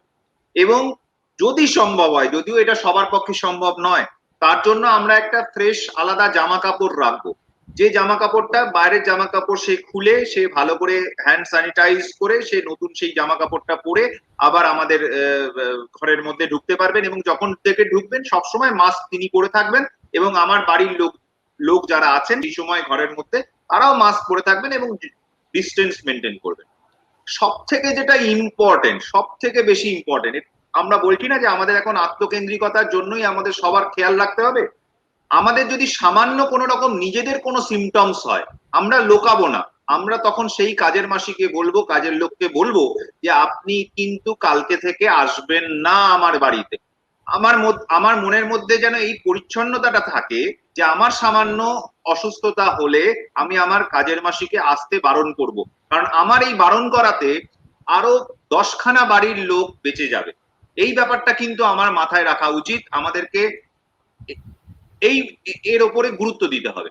আর আরেকটা যেটা ইম্পর্টেন্ট ব্যাপার, যে কাজের মাসিও সেই ব্যাপারে পরিষ্কার থাকবেন যে ওনারও যদি কোনো সিমটমস হয় উনিও আমাকে সেটা যেন জানাতে পারেন, এবং সেই জানানোর জন্য যেন আমরা তাকে কোনো আর্থিক ক্ষতির সম্মুখীন না করি, সেই ব্যাপারটাও কিন্তু আমাদেরকে খেয়াল রাখতে হবে। আমার মনে হয় এই বেসিক হিউম্যান প্রিন্সিপাল গুলো যদি আমরা ফলো করি, তাহলে আমরা এই কাজটাকেও, যেমন অন্য কাজগুলোকেও আমরা চালাতে পারি, এই কাজটাকেও কিন্তু আমরা কন্টিনিউ রাখতে পারি। আরেকটা যেটা কথা আমি বলবো, যে এই কাজের মাসি কিংবা ডোমেস্টিক হেল্প, তাদের টিকার নেওয়ার ব্যাপারেও আমরা যেন যথেষ্ট যত্নবান হই।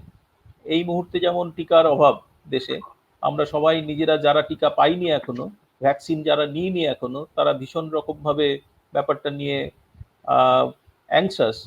কিন্তু একই সঙ্গে আমি বলবো যে শুধু নিজেদের টিকা নেওয়া নয়, আমার প্রতিবেশীরা, আমার আশেপাশে যারা আছেন, বিশেষ করে এই যাদের কথা বলছি ডোমেস্টিক হেল্প, তারাও যাতে টিকা নেন, তাদের যে এজ গ্রুপ সেই মতো তাদের টিকা নেওয়ার জন্য এলিজিবল যদি হন, আমাদেরই উচিত প্রোঅ্যাক্টিভ হয়ে ব্যবস্থাপনা করে তাদের টিকা নেওয়ার ব্যবস্থা করা। কেন এরা যতটা বেশি প্রোটেক্টেড হবেন, তাতে যেটা শাম্ব বারবার বলছে, যেটা অনেকটা পারস্পরিক স্বার্থের ব্যাপার, মানে এটা কিন্তু টিকা নেওয়ার ব্যাপারটা কিন্তু কেবল আমার পার্সোনাল প্রোটেকশনের জন্য নয়। আমি টিকা নিলে শাম্বরও সুবিধে হবে, লাভ হবে। আমি টিকা নিলে আমার পাড়ার বাকি লোকজনেরও লাভ হবে। কেননা বেসিক্যালি এই টিকা কিন্তু যত বেশি মানুষ টিকা নেবে, আমরা বারবার শুনেছি এই কথা, হার্ড ইমিউনিটি, সেই হার্ড ইমিউনিটি আরো তাড়াতাড়ি ডেভেলপ করবে। আমাদের উদ্দেশ্য, এই টিকাকরণের উদ্দেশ্যটা কিন্তু সেইটাই, হার্ড ইমিউনিটি যাতে তাড়াতাড়ি আরো ডেভেলপ করে। ঠিক আছে, এখন আমরা ওই থার্ড ফেজে চলেছি, টিকাকরণের যে তৃতীয় ধাপ, সেই ধাপে পৌঁছেছি 1 মে থেকে। কিছু অসুবিধে হচ্ছে, যে টিকার যে সরবরাহ, তাতে কিছুটা খামতি কয়েকদিন দেখা দিয়েছে, কিন্তু এটা খুব বেশি দিন স্থায়ী হবে না। এটা নিশ্চয়ই 2-4 দিনের মধ্যে, 7 দিনের মধ্যে ঠিকঠাক হবে। টিকা নেওয়ার ব্যাপারটাকে আমাদের অগ্রাধিকার দিতেই হবে। কিছু অ্যাংজাইটি তৈরি হয়েছে, যেমন সেকেন্ড ডোজ, আমি যদি বলি যে কোভিশিল্ড আমার নেওয়া ছিল এবং তারপরে যে 6 to 8 উইক্সের মধ্যে আমাকে নিতে হবে, সেই যে উইন্ডো 8 উইক্স পেরিয়ে যাচ্ছে। ধরুন গতকাল আমার 8 উইক্স পেরিয়ে গেছে, বা আগামীকাল আমার 8 উইক্স পেরিয়ে যাবে, সেক্ষেত্রে আমি কি করব? পরিষ্কার কথা, এখানে হয়তো আমি ফার্স্ট ডোজটা নিয়েছি কোনো প্রাইভেট হাসপাতালে, এবার প্রাইভেট হাসপাতালে এই টিকা দেওয়া বন্ধ হয়ে গেছে। এখন প্রাইভেট হাসপাতালগুলো সরাসরিভাবে কোম্পানির থেকে টিকা নেবে, কিনবে, কিনে তারপর তারা টিকা দেওয়ার ব্যবস্থা করবে। এবং সেটা এখন যে অবস্থা, তাতে করে খুব শিগগির সেই ব্যবস্থা তারা হয়তো বেশিরভাগ প্রাইভেট হসপিটাল করতে পারছে না বা পারবে না। কেন না, কোম্পানি দুটো, যে সিরাম ইনস্টিটিউট এবং ভারত বায়োটেক, তারা বলে দিয়েছে তাদের এই মুহূর্তে প্রাইভেট হসপিটালকে দেওয়ার মতো যথেষ্ট টিকা নেই। যে টিকা তারা অলরেডি কমিট করে ফেলেছে ভারত সরকারকে দেবে, কিংবা বিদেশে পাঠাবে, কিংবা আমাদের এখানে state government, different state government তারা আলাদাভাবে যে কিনবে, সেইগুলোতে তারা অগ্রাধিকার দেবে, প্রাইভেট হসপিটালে দিতে পারবে না। সুতরাং আমি প্রথম ডোজ প্রাইভেট হসপিটালে নিয়েছি, সেকেন্ড ডোজ কিন্তু আমি প্রাইভেট হসপিটালে পাবো না। আমাকে এই ক্ষেত্রে পশ্চিমবঙ্গ সরকার, আমাদের এখানে, তারা কিন্তু সেই দায়িত্ব নিয়েছেন যে যাদের ফার্স্ট ডোজ নেওয়া হয়েছে, যেখানেই তারা নিয়ে থাকুন না কেন, সেকেন্ড ডোজ তারা কিন্তু সরকারি ব্যবস্থার মধ্যে থেকেই নিতে পারবেন। একটু আমাদের অপেক্ষা করতে হবে। এবং আমরা জানি যে পশ্চিমবঙ্গ সরকার গত কয়েকদিন ধরেই 1 মে থেকেই তারা শুরু করেছেন এবং তার আগে থেকেই সম্ভবত, যে নতুন করে কাউকে আর এখনই ফার্স্ট ডোজ দেওয়া হচ্ছে না। যাদের সেকেন্ড ডোজ ডিউ আছে তাদের সমস্ত অগ্রাধিকার দেওয়া হচ্ছে তারা যাতে সেকেন্ড ডোজ নিতে পারে। আর আরেকটা যে নতুন এজ ক্যাটেগরি যাদের আবার 1 মে থেকে যাদের টিকা দেওয়া শুরু হওয়ার কথা, এই সরবরাহ অপ্রতুল হওয়ার কারণে সেটাও পিছিয়ে আছে। 2-4 দিনের মধ্যে সেটাও শুরু হবে সরকারিভাবে, এবং কিছু কিছু বেসরকারি হাসপাতাল, যেমন কলকাতার কথা যদি বলি, অ্যাপোলো হসপিটাল, সেখানে কিন্তু অলরেডি শুরু হয়েছে, কিংবা আমি শুনেছি উডল্যান্ডস হাসপাতালে সম্ভবত শুরু হয়েছে। অন্যান্য হাসপাতালও তারা এগিয়ে আসছে ধীরে ধীরে। সুতরাং টিকাকরণ 18 থেকে 44 এই যে এজ গ্রুপের যে টিকাকরণ, সেটাও খুব দ্রুত গতিতে সামনে শুরু হবে। যারা সেকেন্ড ডোজ যাদের ডিউ আছে তারাও খুব শিগগির সেকেন্ড ডোজ পাবেন, কিন্তু চেষ্টা করে দেখবেন যতটা সম্ভব ওই উইন্ডোর মধ্যে থেকেই টিকাটা নিতে, কেন উইন্ডো পেরিয়ে গেলে আবার অন্যরকম সমস্যা হতে পারে, কেন আবার সেই কোউইন অ্যাপের মধ্যে দিয়ে ঢুকে নেওয়ার ব্যাপারে অসুবিধে হতে পারে। যতটা সম্ভব চেষ্টা করা উইন্ডোর মধ্যে থেকে নেওয়া, আর চেষ্টা করে দেখা যদি উইন্ডো পেরিয়েও যায় তাহলেও ঘাবড়াবার কিছু নেই, ভয় পাওয়ার কিছু নেই, ক্ষতিও কিছু হবে না 2-4 দিন দেরি হলে। অনেক দেরি হয়ে গেলে 2 মাস 3 মাস দেরি হলে কি হবে নিশ্চয়ই বলা যাচ্ছে না, কিন্তু 2-4 দিন, 1 সপ্তাহ কি 10 দিন দেরি হলে যে ভীষণ রকম ক্ষতি হবে কিংবা কাজ করবে না, কার্যকারিতা কমে যাবে, সেরকম ব্যাপার নয়। সুতরাং ধৈর্য বরং ধরতে হবে। বরং স্যার সব কিছু ব্যবস্থা- বিশেষ হ্যাঁ স্যার, বরং স্যার কিছু বিশেষ স্টাডিতে এটাও দেখা গেছে যে বেটার আমরা যদি হচ্ছে 3 মাস 90 দিনের ব্যবধানে যদি আমরা সেকেন্ড ডোজ নিই, তাতে কিছুটা বেটার এফিকেসি এফেক্টিভনেস দেখা গেছে। এবং কোভিশিল্ডেরই কোভিশিল্ডের ক্ষেত্রে, বিশেষ করে কোভিশিল্ডের ক্ষেত্রে, এবং কানাডাতে যে জন্য ওরা এখন 16 উইকের ব্যবধানে দিচ্ছে সেকেন্ড ডোজ অফ অ্যাস্ট্রাজেনেকার ভ্যাকসিন। তা যাই হোক, আজকে আমরা অনেকক্ষণ আলোচনা করলাম। আমার মনে হয় এবার আমাদেরকে এখানেই শেষ করতে হবে। আমরা আশা করব যে ভবিষ্যতেও এরকম স্যারের সঙ্গে বসে আমরা এরকম আলোচনা আরো করতে পারবো, এবং সবসময় স্যারের পাশে বসার একটা আলাদা মানে আমাদের মানে আমার একটা আলাদা রকমের ভালো লাগা। তা আজকে একটু দেরি হয়ে গেছে, তাই আমি সবার কাছে ক্ষমা চেয়ে নিচ্ছি। শেষে আমি রোহনকে বলছি, মিস্টার রোহন ত্রিপাঠী, এই অসাধারণ উদ্যোগটা নেওয়ার জন্য তুমি যদি কিছু বলে এবার আমাদেরকে আমরা তাহলে এখানে শেষ করতে পারি। ঠিক আছে। Hello hello, thank you so much. আপনারা এতক্ষণ সবাই মিলে শুনলেন আমাদের প্রোগ্রামটা। এটা আমার অসাধারণ লাগছে। এটা আমাদের একটা initiative from Innovocare health sub solutions with the sole initiative that এখনো প্রচুর গ্যাপ রয়ে গেছে, প্রচুর এরিয়া রয়ে গেছে যেখানে সাধারণ মানুষের কনফিউশন আছে যে কি হচ্ছে। টিকা নিয়ে কনফিউশন, খুব সিম্পল জিনিস। একটা কোয়েশ্চেন আমরা বোধহয় মিস করলাম সময়ের জন্য, যে এই যে বলা হচ্ছে ইনহেলার নেওয়া, মানে ইনহেলার কিভাবে নিতে হবে, গার্গেল করা কতখানি ইম্পর্টেন্ট, বা আপনার ভেপার নেওয়া কতখানি ইম্পর্টেন্ট, এরকম খুব সিম্পল কিছু ডাউট এগুলো কিন্তু থেকেই যায়। সেইগুলো আনসার করার জন্য আমার মনে হয় এরকম যত মানে ইন্টারাকশন ইন সিম্পলেস্ট ল্যাঙ্গুয়েজ, যেটা সবাই বুঝতে পারবে, কারণ এটা আপনার বা আমার একার কারোর প্রবলেম না, এটা একটা প্রবলেম যেটা আমরা এজ আ সোসাইটি এই মুহূর্তে সবাই সাফার করছি যেটার জন্য। তো আমার মনে হয় এরকম ইন্টারাকশনস, এরকম কথাবার্তা আমরা যত এখন এবং সাময়িকভাবে পিরিয়ডিক ইন্টারভেলে, কারণ আমাদের ডাক্তারবাবুরা খুবই ব্যস্ত এখন, তাদেরকে একটুক্ষণের জন্য পেতে একদম মানে পাওয়াটাও খুব মুশকিল তাদের পক্ষে, রুগীদের ছেড়ে আমাদেরকে সময় দেওয়া এখন। তো যতটা হয় আমরা চেষ্টা করব ফিউচারেও আরো একটু একসাথে এসে, যাতে এই সিম্পল প্রবলেম গুলো বা কিছু আরো কমপ্লিকেটেড ইস্যুস সেগুলোকেও আনসার করা যায়।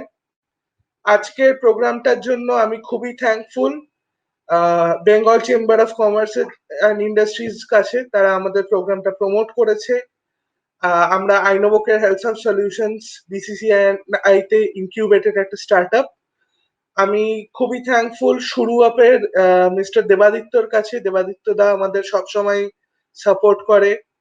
Last but not the least, মানে যাদের ছাড়া আমার আইনোভোকেয়ারটা কখনোই চলতো না বা হতো না, ডক্টর শাম্ব সম্রাট সমাজদার, আমার মেন্টর, আমার ফর মানে কনস্ট্যান্ট গাইডেন্স সাপোর্ট অ্যান্ড অবশ্যই doctor Shantanu Kumar Tripathi. And thank you everyone. আমাদের প্রোগ্রামটা এই গত 1.5-2 ঘন্টা ধরে আপনারা সবাই শুনেছেন, আমাদের সঙ্গে থেকেছেন।